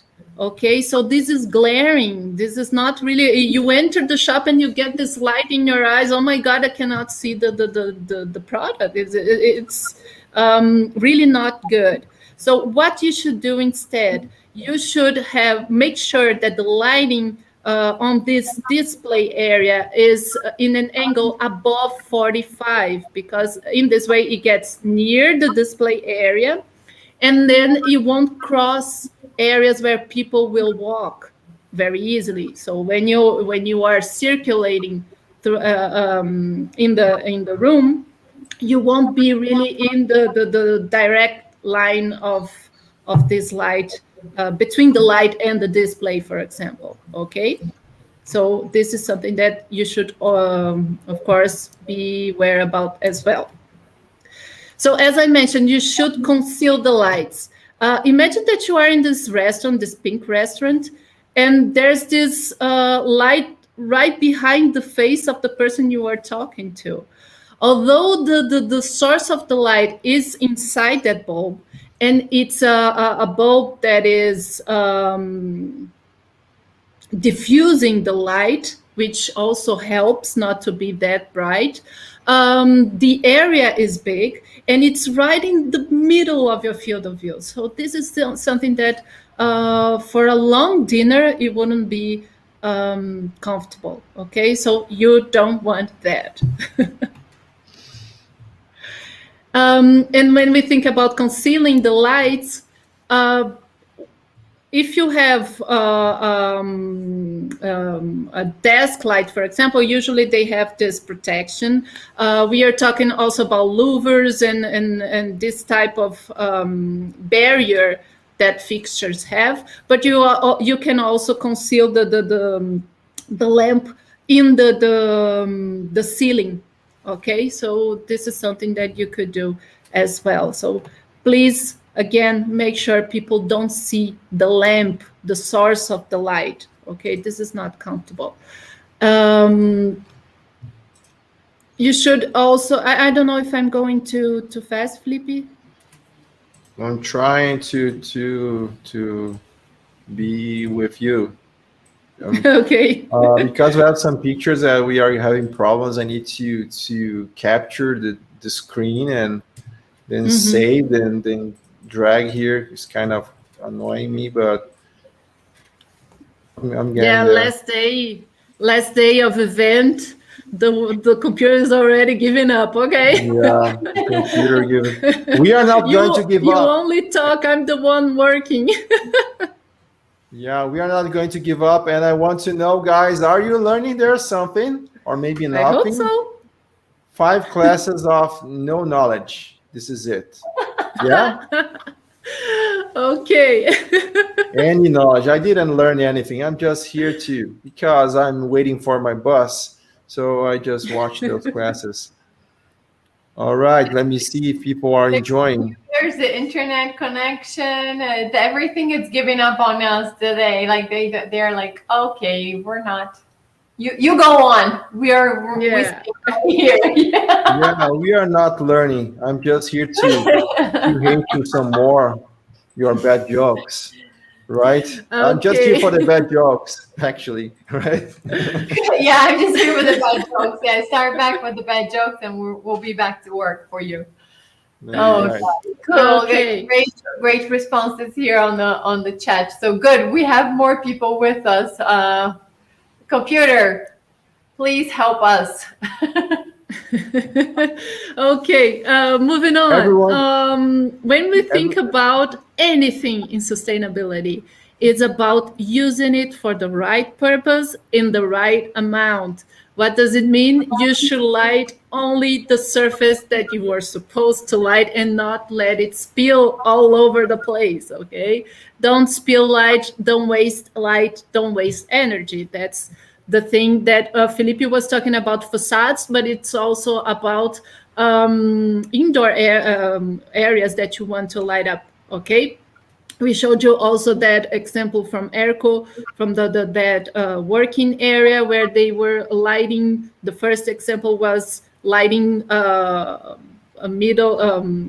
countertop or areas that are really not useful. So just light what you need and provide some lighting so you don't have too much contrast, okay? So general lighting is for allowing people to know where they're going to and not stumble upon everything, but also to provide less contrast, because you don't want what you're seeing in your screen right now. The ceiling is really dark, the walls are dark, and the floor is dark. And then you get really white tables. And in time, if you stay for too long in this place, your eyes will get tired, because they have to adjust constantly to different light levels that are so different. That you have a lot of light where you are reading or working, and then you want to rest a little bit of that, and then you see a dark place, and then your eyes have to open wide to adjust, and then you look at a lot of light as well, and then it has to shut your thing that I forgot. Iris. Yeah. Sorry. The iris. The pupil. The pupil. Pupil. I don't know. Yeah, the hole there that adjusts the light that comes into your eyes. So you have to be constantly adjusting, and that makes it tired, and it can also give you headaches at the end of the day. Yes, make materials and colors work for you guys to help enhance the lighting and also help with the lighting distribution. This is sustainability. It's making the materials working for you, so you can actually create a bigger potential. You know, when you are right there with a very great amount of dark spaces, you're actually putting more light potential to compensate for that it's actually repressing. So it's kind of like a fight, a constant fight there and then it turns out that it can be more expensive and you're using more resources. Yeah, so this is why you should avoid that much direct light.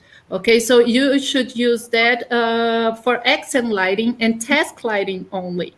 Okay, so when you reduce the amount of direct light and use other types of lighting, then you minimize glare, you reduce that perception of brightness, for example, what you get in this picture, and you reduce this contrast between the ceiling and the luminaires. Okay, so this is something that happens very often.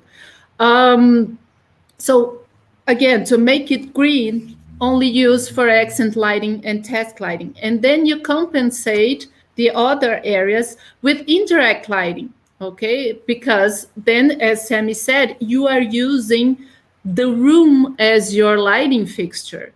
This is something really important. Use the room as your lighting fixture. Reflect to the surfaces so you can have this general lighting in a way that it's very natural to us, because we have a lot of reflection in nature. So in this, for example, in this room, in this shop, they don't have direct lighting. This is an example of indirect lighting only.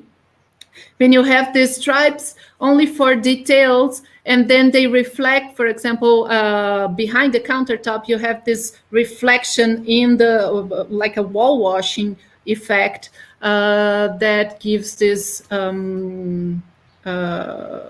gives also this yellowish color to the place. So you could have a neutral color temperature, and then you apply warm colors to the surfaces. And when they reflect, they give this warm color to the environment as well. Actually, they do have some direct light, this light right above the display there. It's more of a, not really direct, it's diffuse because it's all over. It's going all over the angles there, not really pointed downwards. And then you could use a combination of them, direct and indirect fixtures. And I am going to let Felipe explain that in a bit, because he's going to simulate that for you. And when we are simulating, there's a way of choosing this. So it's better to see the pictures of the fixtures, and then you will understand, okay? Going to the end of this part of the fixtures, Felipe already told you in the beginning about light power density. This is the key for reducing energy consumption here. I see a lot of people choosing lamps based on power only. It doesn't mean anything. I'm sorry. What does it mean is the amount of energy that it consumes. Okay, but it doesn't give you the amount of light of that lamp offers you. So you want the higher luminous flux with the lowest power that lamp or that lighting fixtures can give you. Okay, so remember that luminous efficacy is this relationship between the amount of light that the fixture gives you and the amount of power that you use to provide that light.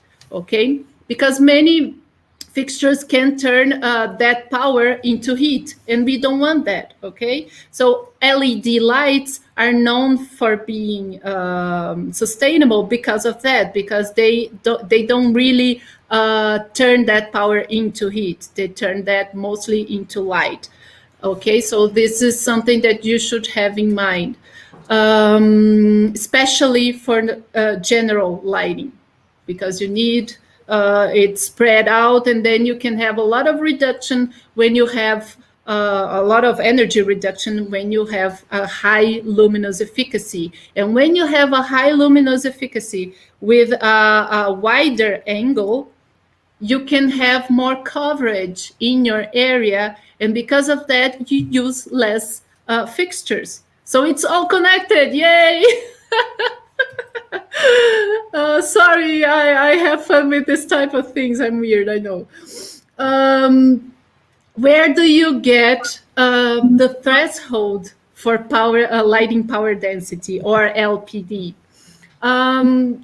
There is a standard that usually people refer to all over the world. Is actually from the US, but all over the world it is one of the main references for energy consumption in building environments, which is ASHRAE 90.1. If you are dealing with residential areas, there is another standard. This one is for working area, non-residential buildings, and a 90.2, I guess, is for residential ones. Okay, so this table here that we are providing to you are the thresholds for LPD from ASHRAE 90.1 2019, which is the most the latest edition of that standard. And this is for a simplified method. Okay, so if you are in a bigger place with different zones and so on, you should read the standards for what they tell you how you do this. But as a general basis, this simplified method would give you a value to start with. Okay, so what is the lighting power density? It's the amount of light divided by the area. Okay, so here we have in watts per square feet, but you should multiply that by 10,8 to get watts per square meter. Okay. So we have that parking garage and retail, and they give you this threshold. So again, you simulate the area, you get the power of the lighting power needed for that area. Okay, it is as a lower power density because you chose lighting fixtures with high efficacy, and then you divide that by your area to get the lighting power density. Okay, I don't know if I'm going too fast, but then again, those relationships and those meanings and those concepts, you can always Google. Okay. So, just to compare, I made this for comparison, right? This parking garage and retail and dormitory, right? We have this very low lighting density, and this is very big, and this that is a medium term. Of course, a parking garage we don't need, right? A big light density. So it will be related to the use and the precision that you need to have as well, right? As we told as well as on the Lux, right? On the Lux illuminance, right? So it's important to understand this. All right. Okay, so someone asked about how high intensity discharge lamps. I don't. I'm not sure if that name is the same that I'm thinking in Portuguese, but usually they use this kind of lamps in warehouses or outdoor lighting, public lighting, and so on. And this in warehouses especially, you don't really need, for example, color rendering and these specifications that you need where people are using it and on a regular basis. Okay, so you don't need that quality. And nowadays they have high intensity discharge lamps that are more economical, and also a replacement with LED types of lamps that can also reduce the consumption. Okay. Okay, so lamp light. I forgot about LEED certification. So you have the threshold from ASHRAE. And when you're dealing with sustainability, maybe you want to certify, or maybe you want to see what those building certifications are asking you. So you make sure that you're doing it in a sustainable way. And LEED, for example, what we are bringing you here, they give you more points when you get a lower percentage based on that LPD that ASHRAE tells you to. So if you reduce 10%, 20%, 30%, and so on, then you get more points, okay? So this is based, again, on the type of fixture that you are providing. First things first, that you are lighting only the things that you have to light up, that you are controlling the light and not wasting it on areas or on time of the day that it shouldn't be lighting up. That you are choosing the fixtures based on high luminous efficacy, and then that you are achieving this with a lower amount of fixtures, and therefore you are having a lower energy consumption, and divided by the area, it's a lower LPD, okay? I just wanted to mention something, TC, for people. We are going to make a simulation in some minutes, okay?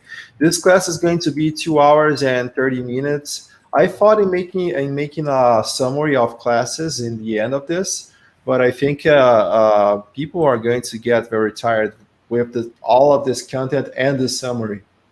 So we are going to end the event with this on this part of the class. And then maybe next week we can make a summary on YouTube as well, so we can recap what we learned together, right? So maybe I think it's a good idea, so we can spare people and have a good weekend and not stay in the weekend with a headache. We don't want to explode nobody's brain. Yeah, I think it's going to be better. What you guys think about this? I think it's going to be cool, right? To have just a class with a summary, right? And then maybe talk about some new things as well. First responses here is that it would be a good idea. Just to mention other thing, okay? The special condition of this course, this special price with the bonuses, is going to end today. So if you want to get the Sustainable Materials course in this special condition, I think we are going to, because we are going to open spots, right? And I think the special condition is going to end today. So if you want to get this today, you can have the special price, and then we are going to reopen with another price. It's going to be a bigger price, of course, without the special price and without some bonuses as well. Okay, let's proceed. So lamp life, this is something that people are aware of already, that the lamp should last as long as it can. But please have something in mind. Usually people say, oh, okay, LED lamps last longer than the other ones. There's a catch here. There's a lot of junk in the market, okay? As Sammy said in the beginning, make sure that you use high quality material. And that means, for example, having a certified product such as Energy Star certification. Okay, that will ensure you that this lamp really lasts that long. Okay, so make sure that you choose this type of material. And there's still two topics that we have to talk about. We already mentioned daylight. Please use daylight. And daylight means the light of the sky, not really the light of the sun, okay? Sunlight is okay if you're designing a common area from an office. It's okay to let sunlight in. Or a residential environment, it's also okay to let sunlight in. But if you are designing the working area or a store, it's not okay to have sunlight in because it's going to either be uncomfortable due to thermal reasons or to brightness, can cause glare. Or in the case of shops, it can make, for example, the clothes lose their color. And you don't want to harm the products, okay? You are the designer. You're supposed to make it look more interesting to the customers and not really harm the product. So make sure that you don't get sunlight in. But daylight is always welcome, okay? So it's the light of the sky. So here we see that they use, instead of wall washing with artificial light, they used this, I don't know how to say this, skylight next to the wall, so we can enhance the like texture of the wall. By skylight, right? Yes, it enhances the texture of the wall, and at the same time, it creates contrast with the product. So a little bit of contrast, so you can still see the product. You see that it's detached from the wall, and it's so natural and so biophilic. And the other example that we would like you to see, actually, you have to open it in the website, Felipe, because the picture that it provides there is not the right one. So this is the Apple in New York's Fifth Avenue, and what they did there, they get the sunlight in from this mirrored skylights there, and then you get this this lighting that seems uniform, but that's the catch about daylight. It's not uniform throughout the day. It changes in direction. It changes in temperature. It changes in intensity. Okay, so when you get daylight, it changes all the day, all the year. Okay, although it's uniform in reach, it's not uniform in intensity, in color, and so on. Okay, have that in mind. Now, this is so cool. All right. There is a thing called solar tubes that instead of having a lighting fixture, you put that in the ceiling, and it catches daylight, and it looks just like a regular downlight or a regular artificial light fixture. Really cool. And then the last thing we want to talk about here is what we already mentioned, the colors of the space. Use the environment as your lighting fixture. And the color that you apply to the surface can give a whole different perception of that space. You see here, I think this picture is really funny because it's a glass store, spec store. I don't know how to say that, Sammy. Where you sell glasses. I'm sorry. Yeah, the sunglass store or the and there's a lady playing tennis there. But the thing is, you won't forget the example, and you get a warm place behind the counter and a cool place in the sale area. But at the same time, in the right side of your screen, you see that they mix together those colors, and you get a little bit of greenish there, because the yellow light is reflecting in the blue wall. So this is something really cool to think about. You can change entirely the perception and the temperature of the color of the light that you are providing. I mentioned some classes in another event that I changed the ceiling color of my daughter's room. I painted it blue, just like this one. And then I thought, it's a relaxing place. Let's put some yellowish lighting there. And then it reflected in the blue and it turned white. So yay. Congrats, Tizzy. You study a lot and you do this. So yeah, lack of planning.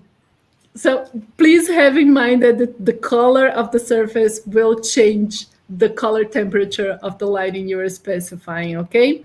So when you're thinking about offices, you want it's always preferable to have a light colored ceiling, because you can enhance, you can use more of the lighting that you are providing by reflection. And it also, as we said before, it reduces the contrast between the skylight or the lighting fixtures and the ceiling, okay? So it gets more comfortable for people working there. As a standard, we usually think about a reflectance, and you can see that in the paint data sheet, the reflectance of that paint. Usually we think about 80 in the ceiling, 50 in the walls, and 20 on the floor. But you should aim for higher reflectance as possible, okay? And then Felipe is going to the fun part, right? Yeah, I take always the fun parts of classes. That's what I do. You go, Chewbacca. I'm the children, okay? Now we are going to proceed with the Dialux. Dialux is a very cool software to calculate artificial light. It's a free software that you can use. You can download this and use, okay? How Dialux make money? They charge for the manufacturers. So they have this deal with manufacturers, and the manufacturers, they send the lighting, they have the lighting fixtures, so you can select from the software, okay? This is not the best software to calculate natural light, okay? You can calculate as well, but we won't teach because it's not the Sustainable Interiors course as well. So you can get from the Sustainable Interiors course this natural lighting part, okay? Because we need to calculate this annually, we need to see light distribution, we need to see glare, right? We don't want to have a lot of glare in our spaces, and we need to analyze this annually. Otherwise, it won't be a good analysis. And of course, for distribution, we whole year as well, okay? So Dialux is this software here, right? You can calculate this, you can get, let's say you could get maybe an environment here. I will start from scratch, so I will get this outdoor and building planning here, this first one. Very straightforward for you to understand the strategy behind this. I will just draw here a new room. Okay, we'll click on the new room here. I will get this, I don't know, 5 meters or something. Okay, 5 meters. And 5 to, I don't know, 10. Very straightforward something here. And then 5, then 10. And we are going to do things here. I think I froze for some minutes here because of softwares, I think, that I'm using. Pray for my softwares while I will be doing this. So we have this, right, very simple box.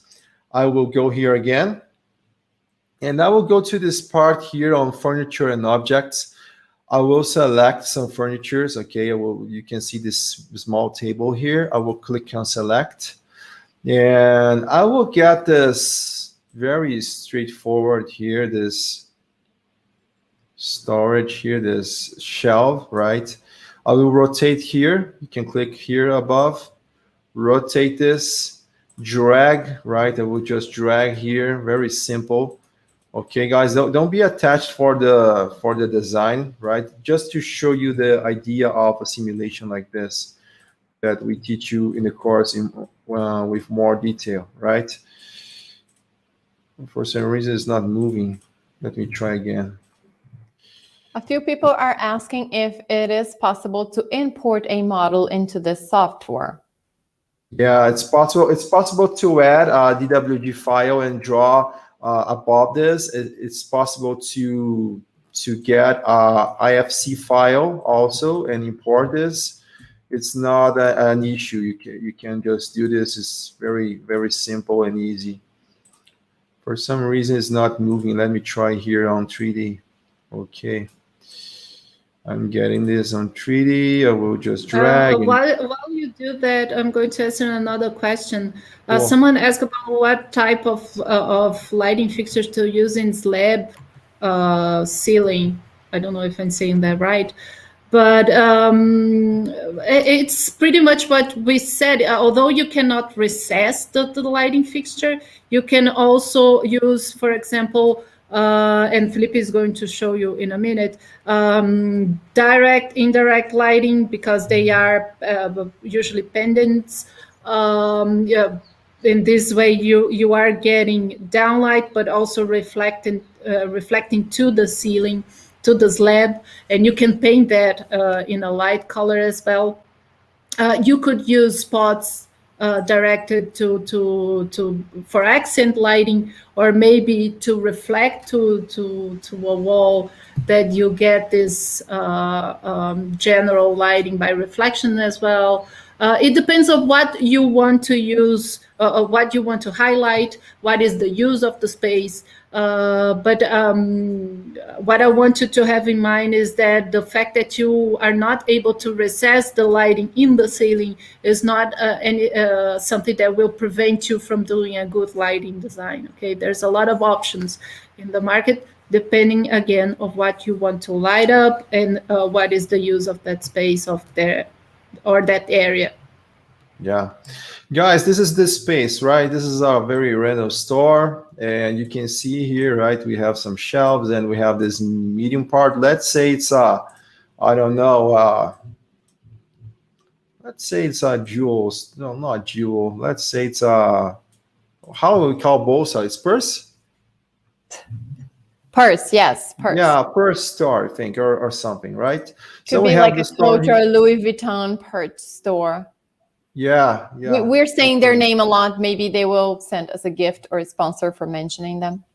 I will call a Les Cheval store. Les Cheval is a shoe that we had in the 90s, and it was a very bad shoe, not for rich people, medium class people, just like us. I had a Les.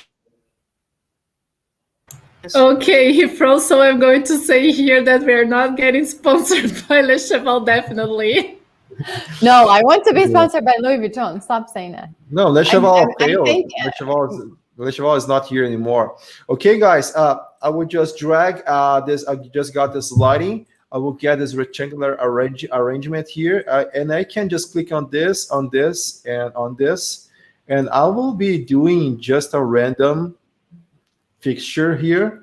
And you can see that I have some fixtures. I don't think it's the best positioning, right, for them, because we are dealing with a store. And maybe I could, we can just put, I made a regular, right? But I can just put, I will show you in some minutes individually. But maybe I can do a few changes, right? I will just save here. Okay, I'm just saving. It's asking me to save. And let's say I will get this fixture here. I need to select light again. And then I can change the compositions, right? Like maybe I could change this and this, or I could rotate or change positions. I will just keep as something like it. I don't know. Let me try to have something more useful here. Let me do this in a dumb way like this, okay? I will just analyze lighting. Is already doing the simulation. All right, just a minute, it's calculating. And then we can see here, right? You can see the kind of rendering, and you can see this lux amount here, right? You can see 500 lux, right? It's kind of we could make it a little better, right? 500. It's in the work plane, right? We could maybe raise this on this area here, but we are not thinking about the products, right? We are not thinking about products. Our products are going to be displaced very bad, right? It's kind of useful what I did here, because we will put a shoe. It's going to be a dark shoe or a dark Le Cheval shoe. And Le Cheval is a bad shoe. With dark colors, it's going to be even worse. So we don't want this. Le Cheval wouldn't like us. I think they don't like us now. But this is the idea, right? Then what I should do, maybe I could do something more related to this space, right? I could, let me just draw something else here so we can understand better what I'm talking about, these dark areas. We can measure this, right? We can put some calculation objects, put results on surfaces. I'm putting results here, as you can see, right? I can put false colors to make the reading even better. Maybe I can draw a calculation object. Let's calculate here, right? Let's calculate this. Let's try to draw this. Sometimes we have problems to put calculation objects. Dialogs don't recognize, but let's try to. I'm doing fast, right? Just for us to have some ideas of. I'm trying to put here something, right? Maybe another here. Let me just do this. I'm just dragging some random values here so we can understand a little better. Let me try to now select all of this. Oh, it's not selecting. Okay, no problem. We are going just to calculate this part of the store. We are not going to be focusing on the overall store, right? I will just do another here, or another calculation object here, right? So we can understand better. And here, okay? Then I will calculate again, and then we are going to see the effects of this performance. 1 minute. I am in love with your work. Thank you, Georgia. Thank you. You're welcome. Everyone is welcome here, guys. Okay, so we can see here the measurements. We can put false colors in all of this, maybe to make it even more colorful. Right? Lots of beautiful colors. Brazilian love colors. And now we have these colors, and we can see here, right here, we have lots of lighting density. If you will have some clothes here, maybe we are going to remove the colors over time. It's going to be very bad for these clothes. And here you can see 150 lux, very bad, right? It's not cool at all. It's very, very, very bad. So it's a thing that we should analyze. Let's say let's remove this bad thing here. I will remove this, and let's do. Oh, I removed the wrong thing. Sorry, I was going to remove the lighting fixtures, and I removed the calculation plane. I want to remove the lighting fixtures. Then I will select another type of lighting fixtures, because I was choosing a random that I was using here, right? So I will click on select. And now we have tons of fixtures here, right? I could go to the catalog. We have this catalog here, and then I can click on Loom Search. And Loom Search is the big library of lighting fixtures. We just have 6,006. I can't even spell this number here. 649,000 luminaires, indoor and outdoor. Let's choose indoor. Ceiling recessed, right? You have the ceiling, it's recessed. Ceiling surfaces, right? As TC was telling, surfaces it's on the surface, so it's going to bring maybe more direct light. We don't want this. Pendant, right? Is pendant, right? Standing, maybe standing. Wall recessed, inside the wall surfaces mounted, right? So floor recessed as well. We don't want floor mounted, otherwise people will fall down, right? So let's say we are going to have this ceiling, this pendant. Then we select pendant. We can choose between direct, indirect, direct, indirect, direct, more indirect than direct, totally indirect lighting, and other types here, right? So let's proceed with something more. Maybe and that snake does not come with the light fixtures, all right? That's just for a biophilic design effect. It's optional, and you don't have to use the snake. Yeah, and it's right there on the track. Oh, now I see what you're saying there. I was right like, behind the lighting. Talking about? I'm sorry, what I said? No, I said about the snake, that it's right wrapped around the track, the lighting track right below the items snake, there. Yeah, don't use That's snake. just for biophilic design effect. You don't have to bring the snake into your design. Yeah, if we see luminaires with snakes, not our fault, okay? I'm going to select one of this just for you to understand the concept, right? Then we could use this, something like it, maybe, or some beautiful here that you can see as well, right? Let me there's a brand called Felipe there. Sorry? There's a brand called Felipe. Yeah, I will get this because it's my name. Yeah, sure. All right, so we can select light colors, all things that we were talking about, right? Minimum, maximum colors, rendering index, value. Of course, we don't want anything less than 80. Of course, we want more, but I will just keep this as it is, just for us to take a look at.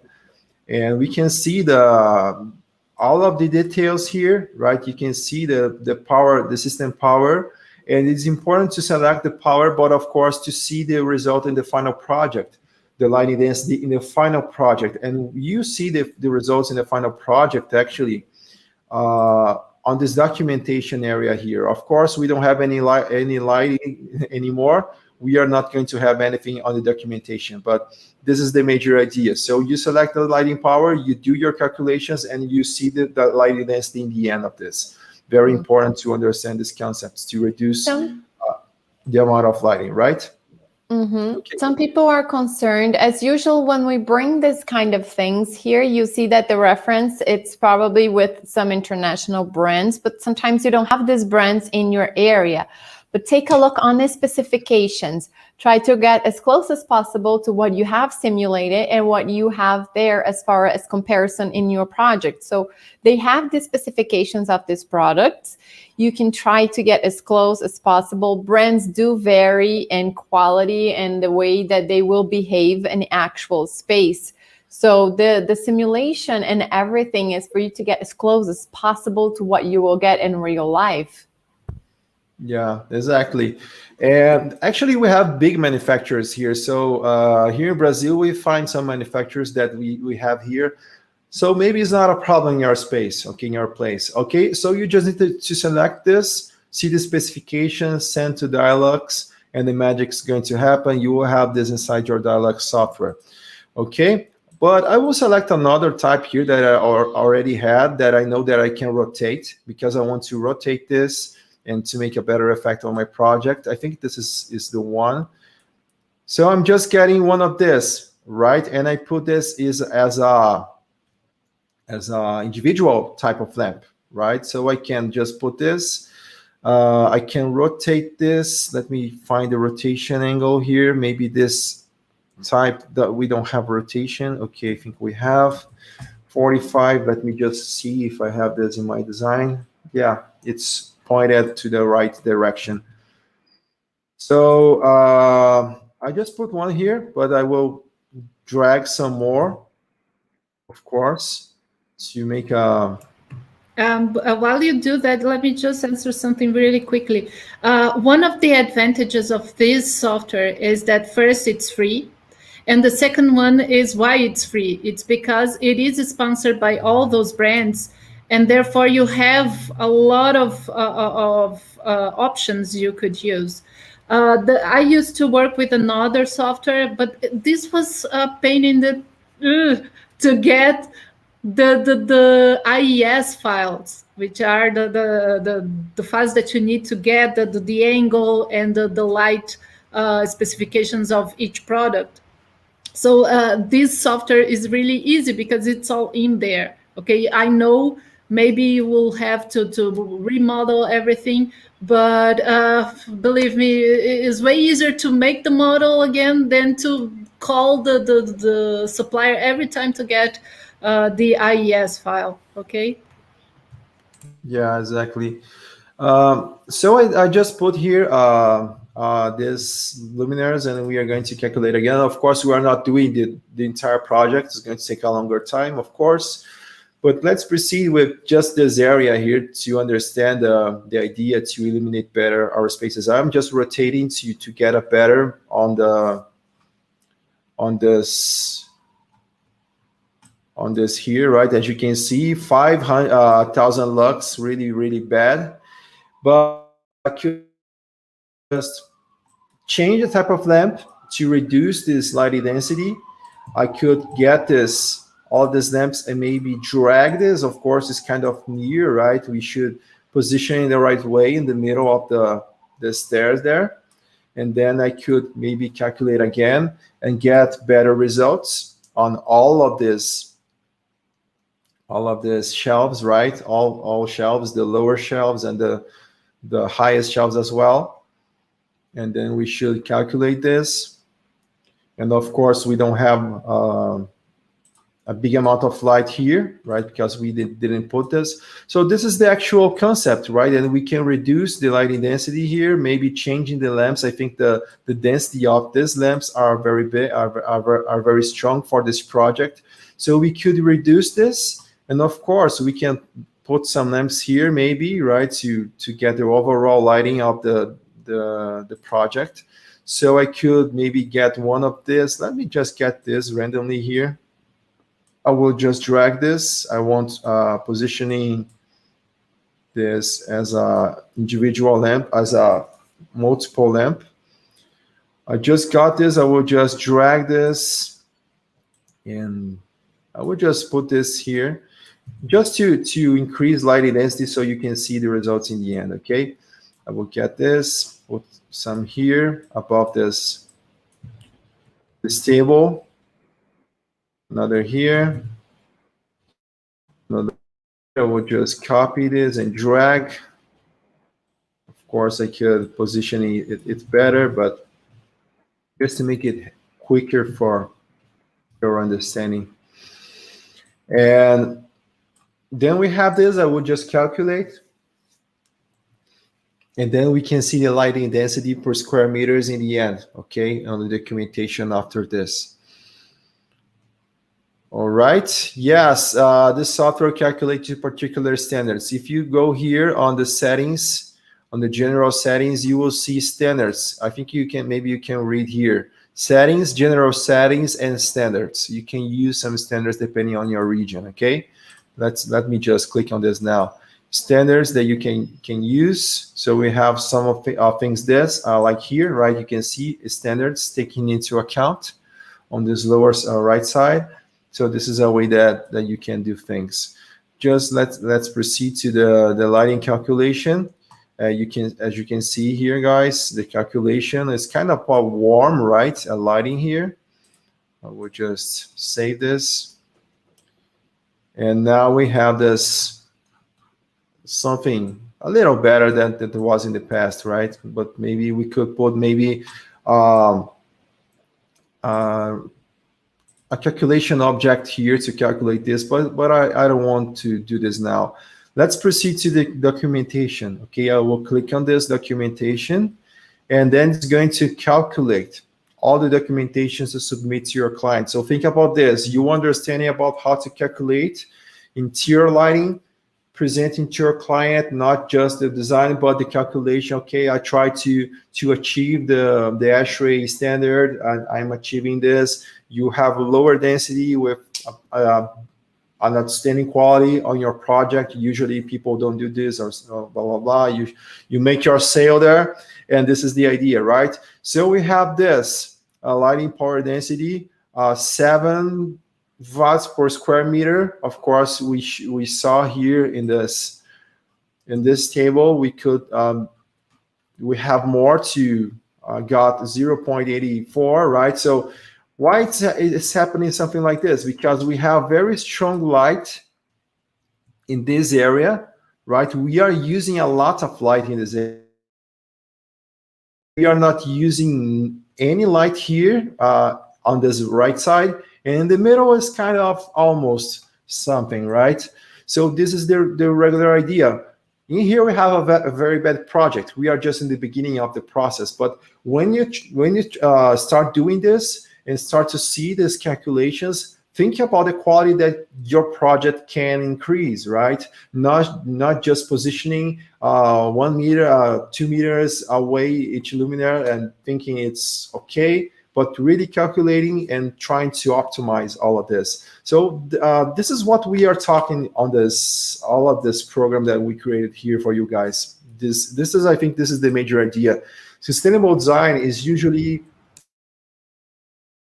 times we made some calculations about this. Sorry? I think you were going to have you froze to for a repeat because you second. froze actually Okay, on I think it's the about the- sentence that you were trying to say.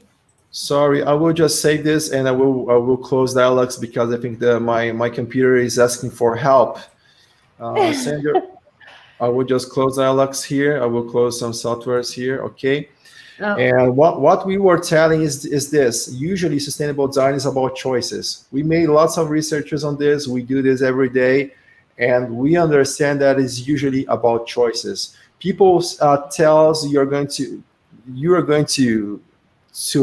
hear this all in all of places, right? People usually tell sustainable design is expensive. Sustainable design is expensive usually for projects that were created wrongly, and they needed to be, optimized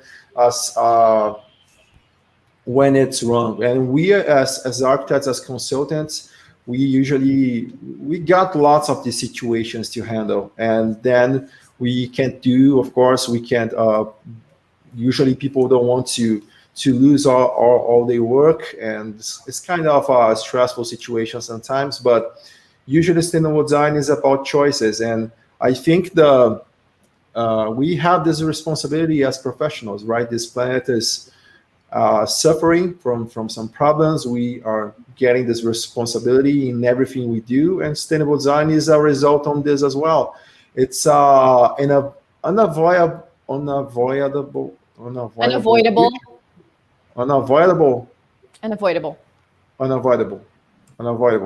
an unavoidable. I spoke wrong. It's not an option; feature. it's a necessity. Yeah. There you go. It's an unavoidable feature. So what we wanted to tell you is this: sustainable design is a thing that you need to handle sooner or later, right? And it's up to you to get this knowledge. It's very important for you to get this knowledge and make this happen in your life. Okay. Yes, especially if you're starting your career now, then this will definitely be in your path the whole time. If you already have some clients, if you already are in the market, perhaps you don't feel as pressured. But if you are starting, you will feel this, because by the time that you are mature in your working age, right, this will be, like Felipe says, something that we cannot escape. It's something that it's a pressing issue that we've been talking so much about. And we've seen from the whole different aspects of the industry, we have been now being reminded that we are in trouble. that we already are late responding to this. So when it comes to response, we need to be faster responders here. We need to come to aid to where we do act. You know, changing our lifestyle and supporting other industry by changing our lifestyle, it's a great thing. But if you are acting in your industry and you're not doing the same as trying to find impact in what you put out there, you know, we're going to keep getting bad outputs towards us, right? Yeah, exactly. So I think, guys, this is it, right? This is our 5 classes about sustainable design. You understood about biophilic design. You understood about acoustic, right? Green acoustic. You understood about wellness. Lots of big strategies, outstanding strategies. Sustainable materials and lighting design today. So we just want to say thank you for everyone who followed our journey and make this journey pleasant. I think every event that we do is amazing, but I think this one was really special to see the respect that you have. We don't have haters, I think, in this event. I don't see any hater. I just saw a random person here on Instagram, and it's not common to have things on internet with lots of people and no haters. So I'd like to say thank you. What else could I say? Thank you so much. Yeah, it's kind of hard to hate people that want to save the planet, though. And people are saying sorry that they got you tired, Felipe, but they don't have to say sorry because it's our pleasure to be here. It's we get this as our mission to speed up, try to speed up education and the process. So I'm speaking for you, but anyway, please. Yeah. Because people, they usually they don't have this idea of these events, right? The process. Actually, the classes are the most pleasurable part on this, to teach you and to share you this content. Usually the main problem is the invitation part, to do ads and these crazy things. And we started this event not as we wanted, in the way that we wanted. It was hard to invite everyone for this event worldwide. We were having problems in some countries. So we do our best to invite everyone, right? We don't have any restrictions about countries, about races, about gender. We are open for everything, and we just want to share this because we want this. We know this content can change your region, can change your space, and if you do 5% better after this event, man, you will do a big change, and we together can make a big change. And this is what moves us. But we start this event. We started 3 weeks ago, and of course, Sammy, Tisa, and I, we developed these classes as well. And we always try to bring something new in our events, right? And this event was entirely new. I think 90% new or something. So it's kind of hard to bring this content to develop this, and of course to invite everyone. And these events are, of course, they need to be cool. They need to be with knowledge. They need to be fun. They need to be right for you to catch the strategies in a fun way, because we don't want you to be academic people, right? Not any. We love these people as well, but we try to be different. We try to really make you be part of this big movement, to move forward, to keep doing this, and one day we will have sustainable design everywhere. This is our major idea, right? And I think this is most like this. And I'd like to say thank you for Sammy and TC for our effort, because without our feet together, we couldn't do this. Thank you too. Yeah, thank you for too. staying and all on. the team that is backstage as well. Yes, all the team yes. is backstage. There's so much that goes on backstage, and Felipe is the one that it's directing the entire backstage here. So this is great to be collaborating with both of you too. I love what I do, and I love this be doing with people that I respect so much. So thank you so much for you guys too. Thank you for our backstage team that it's been helping us here on the chat, and it's been supporting us with our consultancies when we're not there and we're here with you guys. And thank you guys for taking the time and wanting to take this further. The idea is that we create a movement here so you can take this further. You get out of here 2%, 3%, 4%, 5% better. And then you keep going and enhance this. The idea is to never stop because we have lots of work to do as far as architecture and engineering. Yeah. And just to make sure, we need to say thank you for Gabriel, who is a new person Addition. in the company. Who helped us in this event. Marcello, he's always helped me with the ads part, this Facebook, all of these crazy things that we need to overcome all the time. So it's kind of a war. I usually kind of start these events crazy because it's really hard to overcome these crazy things on ads and then talk about sustainability with you guys, with all my passion and all my love with you. And I need to say thank you for Tatiana as well for being with us all of this time, and Wellington, of course, to handle lots of things. Our chemical engineer who handles the chat sometimes here, so outstanding. And Carol, right, to handle some of our administration sales part. So all of these people, Etienne as well, who's helping us on the support part. We have lots of people behind the scenes, and it's amazing. And Lucas is an amazing person as well, who is helping us on our social media and our slides in our courses. So there's a lot of work behind of this, guys. A lot of names happen. Yeah. So it's very cool. It's when we end this, we know we see that the impact that we do, and some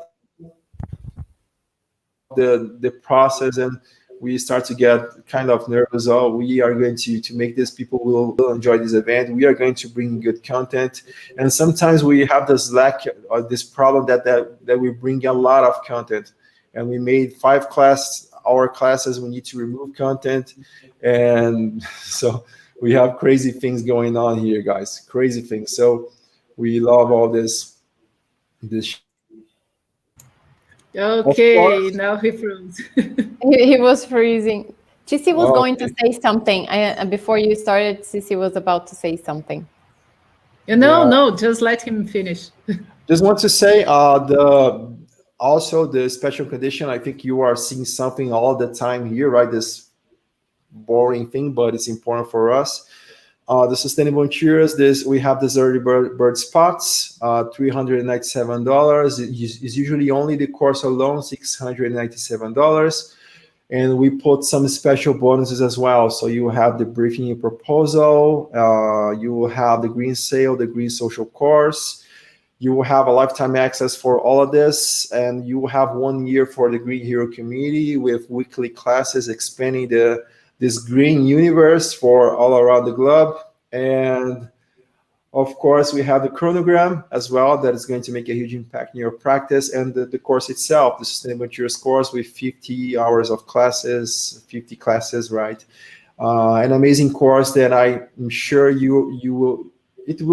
it has the potential to change the way you design deeply, and make a huge impact in your practice.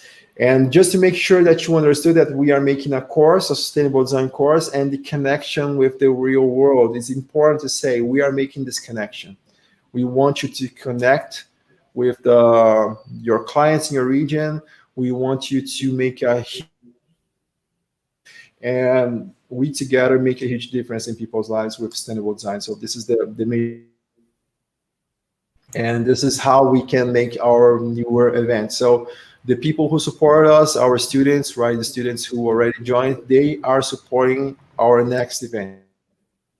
Not to make this. I'd like to say thank you from All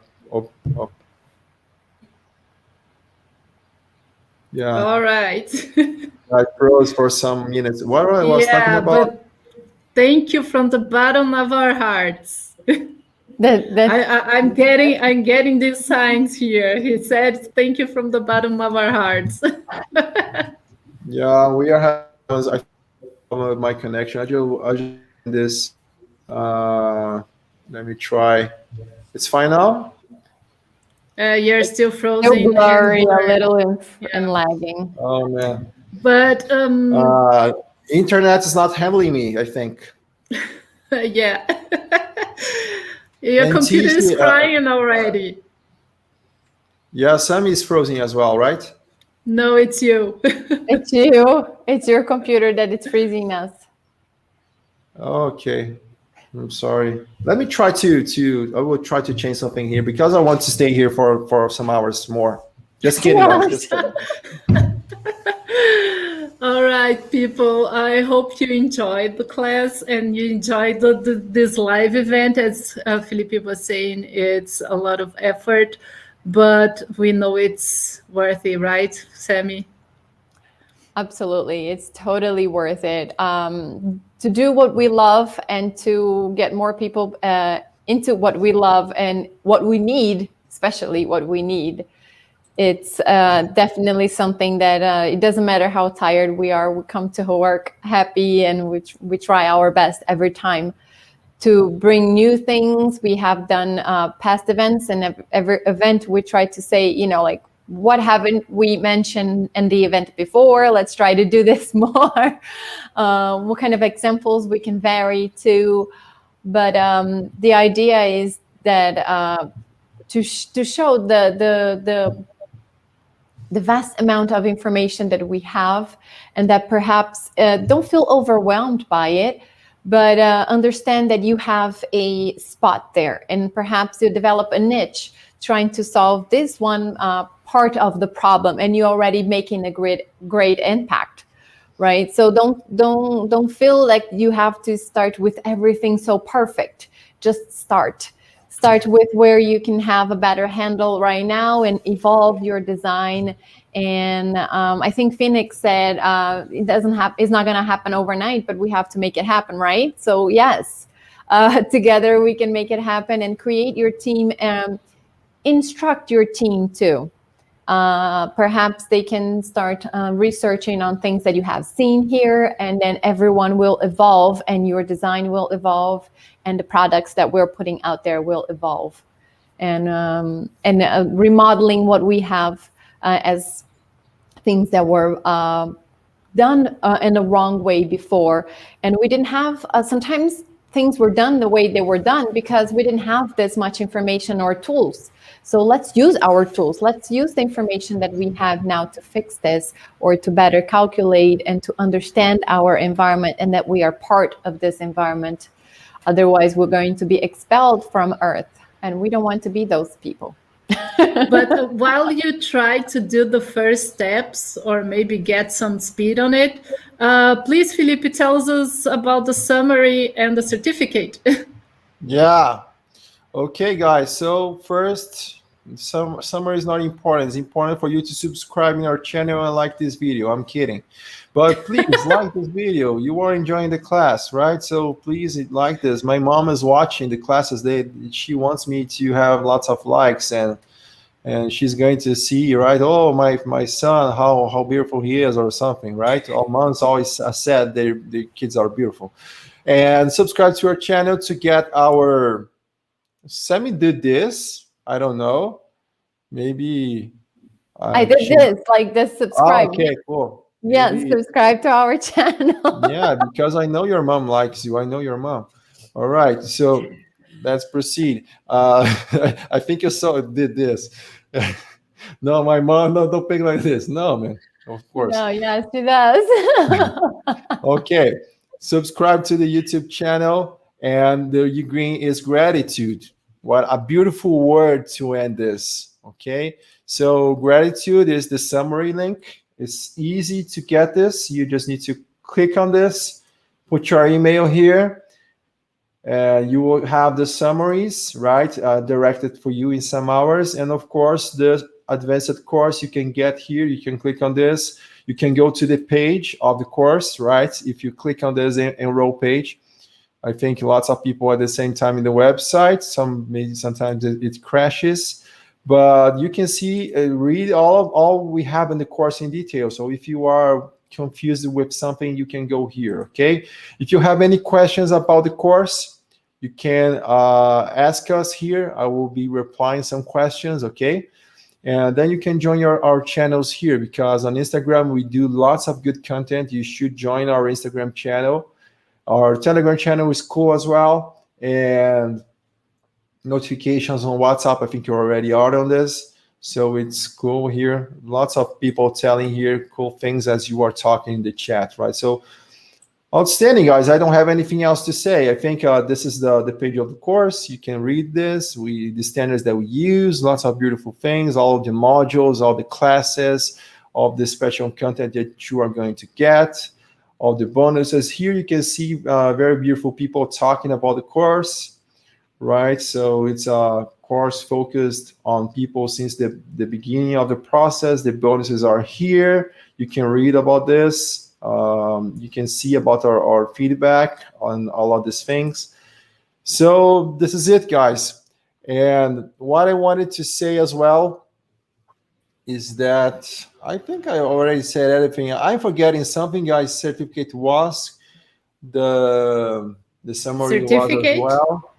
Yes, Yeah. we talked about the certificate that will be sent next week in your emails and all our communication channels. It's all there. Yeah, Kristen. The idea here, guys, let's be honest. We're not good at saying goodbye when the event actually finishes, and we know that we're going to not going to be here tomorrow. So it's always emotional for us to end an event, because we kind of create a group here, a talk, a networking, and we've seen names here pop up all the time on the chat. We already know your names, so it's kind of hard to say goodbye when we become this close to you guys and talking about things that we appreciate so much. So it's just hard to say goodbye. That's basically it. Kristen asked about the course. If the link she should give for people who wants to join this. You can send the link to enroll, ugreen.io/enroll, right? So this is it. Thank you very much for all your commentaries. If you want to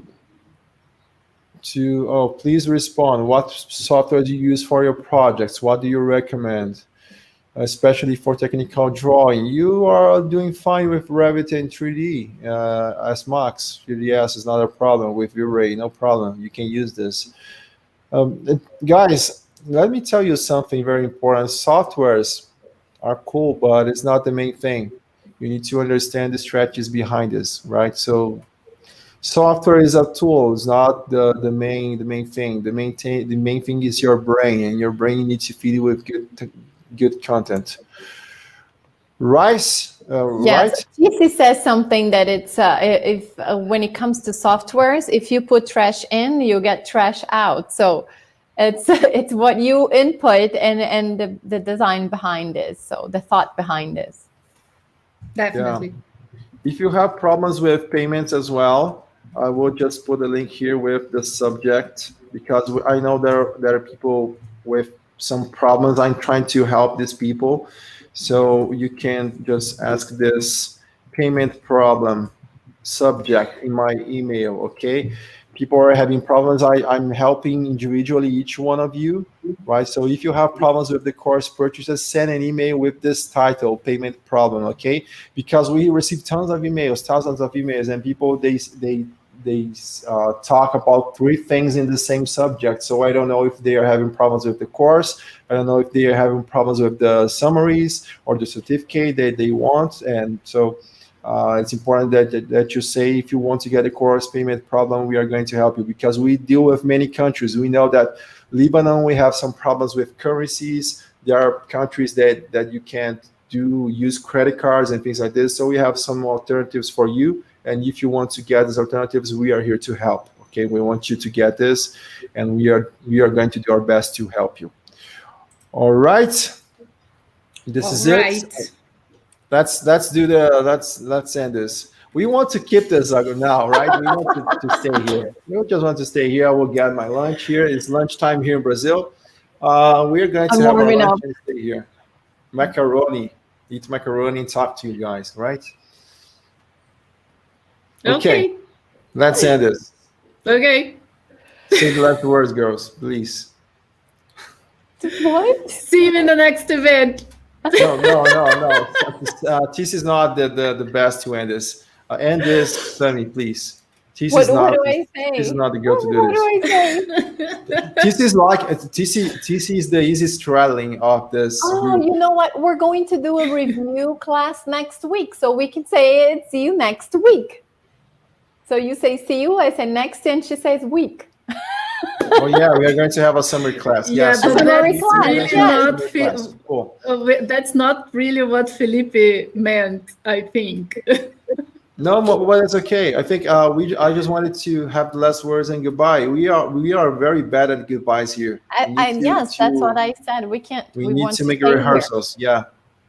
We want to just do a group hug, like, right? I'm actually the opposite of them too. I say goodbye, I get out quickly, and then I cry later. Yes. Yeah. No, as I was telling, TC is the easy straddling of this group. Easy straddling for Guns N' Roses. Easy straddling. He's the guy who makes every Guns N' Roses songs. And that's why Guns N' Roses don't release new songs anymore. They just release bad things. And Izzy Stradlin was the main composer of Guns N' Roses, but he was a very quiet guy. But people look at Slash because he has this very crazy hair and this hat, and he do the solos, right? So people think Slash is the guy, but is Izzy Stradlin the guy? And Izzy Stradlin, you are making an interview, they are talking with everyone, and Izzy Stradlin just say one word, yeah, okay. It's like TC, And TC, she does a lot of work, but she can be talking like me randomly, right? Right. All right. So this is all of us do a lot of work, but I'm the worst at talking. You're right. You talk very well, but you want to be very precise in what you talk, right? So I think it's a good thing actually, because we in Brazil have this thing called Sérgio Malandro and Pedro de Lara, right? Sérgio Malandro is the guy here in Brazil who makes jokes, and he says something like yeah, glue glue, right? And he says something very crazy, and Pedro de Lara is the sad guy. And he talks very sadly, and he gets kind of angry, but we have the balance, this beautiful balance between those two characters. Beautiful balance between them. It's way too much. So we are bringing a balance here. Yes, right. We have this balance here. That's one thing that I found it working with you guys, is this balance between us. As you guys have seen it throughout the days, like, each one of us has one item that we love the most, right? That we have that little excitement and passion to talk about, right? We try to talk about everything, but there's this one item that always, gets us a little bit more excited. Look at this guy. This is Pedro de Lara. He's the bad guy. As you can see, he's very mad here talking. And then we have Sérgio Malandro. Let me find Sérgio Malandro here. Yeah, they are both. This is Sérgio Malandro, and this is the cool balance that we have. Oh my God! I know you're getting the worst of Brazilian culture. No, people need to learn, man, good things of our country. Okay. All right, this is it. Let's end this. That's part of the legacy. Okay, this is it, people. Felipe, please sing, and then we can go. What should I sing today for people? November Rain. November Rain. Okay. Did you know that when I was very young, I could sing almost like Axl Rose? I could. People told me. I did karaoke parties, and then when I sang songs, people got crazy, but I can't anymore. Even Axl Rose can't anymore, right? So, it's called age. Yeah, it's a thing of age. But November Rain And is also, not. when we are young, we don't care about our vocal We can cords. sing November Rain in November, okay? In the event in November. Then we sing Okay. November Rain for people. All right. Wake Then we me could up make- when September ends. Yeah, we could. Yeah, this song is very, very sad. We're gonna be doing like Yeah, and then we could make a band. We could No, make no, a band just sing- called November Rain Cover. No, just Oh, sing gosh. Blackpink because you are the president of the fan club. of the Oh yeah, I'm not Blink, right? So a Blackpink song. Let me forget. that it's appropriate for a goodbye, because you know that. I think we have a song about goodbyes. Let me just check here. I think it's on the record, Blackpink in Your Area. Let me just find here. In You know the record and the track. record, Oh songs. gosh. Let me just. There you go. Okay, Forever Young knows. Oh, see you later. Cool. So Uh-huh. this is it. Yeah, I got this, man. I'm very good at this. All right. Can you play so it? Can you What? sing it? Can you sing it? can I sing this? Yes. Do you know the lyrics of this one? Yeah, I think this song is a plagiarism of another song, actually. But the music is like this. See you later. See you later, boy. See you later, later. See you later, boy. See you later, later. See you later, boy. See you later, later. See you later, maybe never. Almost something like this. Okay. All right. So see you later, guys. Bye See bye. you later. later. See you next week. Thank Auf you. Wiedersehen, Phoenix. Thank you. Auf Wiedersehen. Goodbye. Ciao. See you later. See you later. See you later, later. See you later.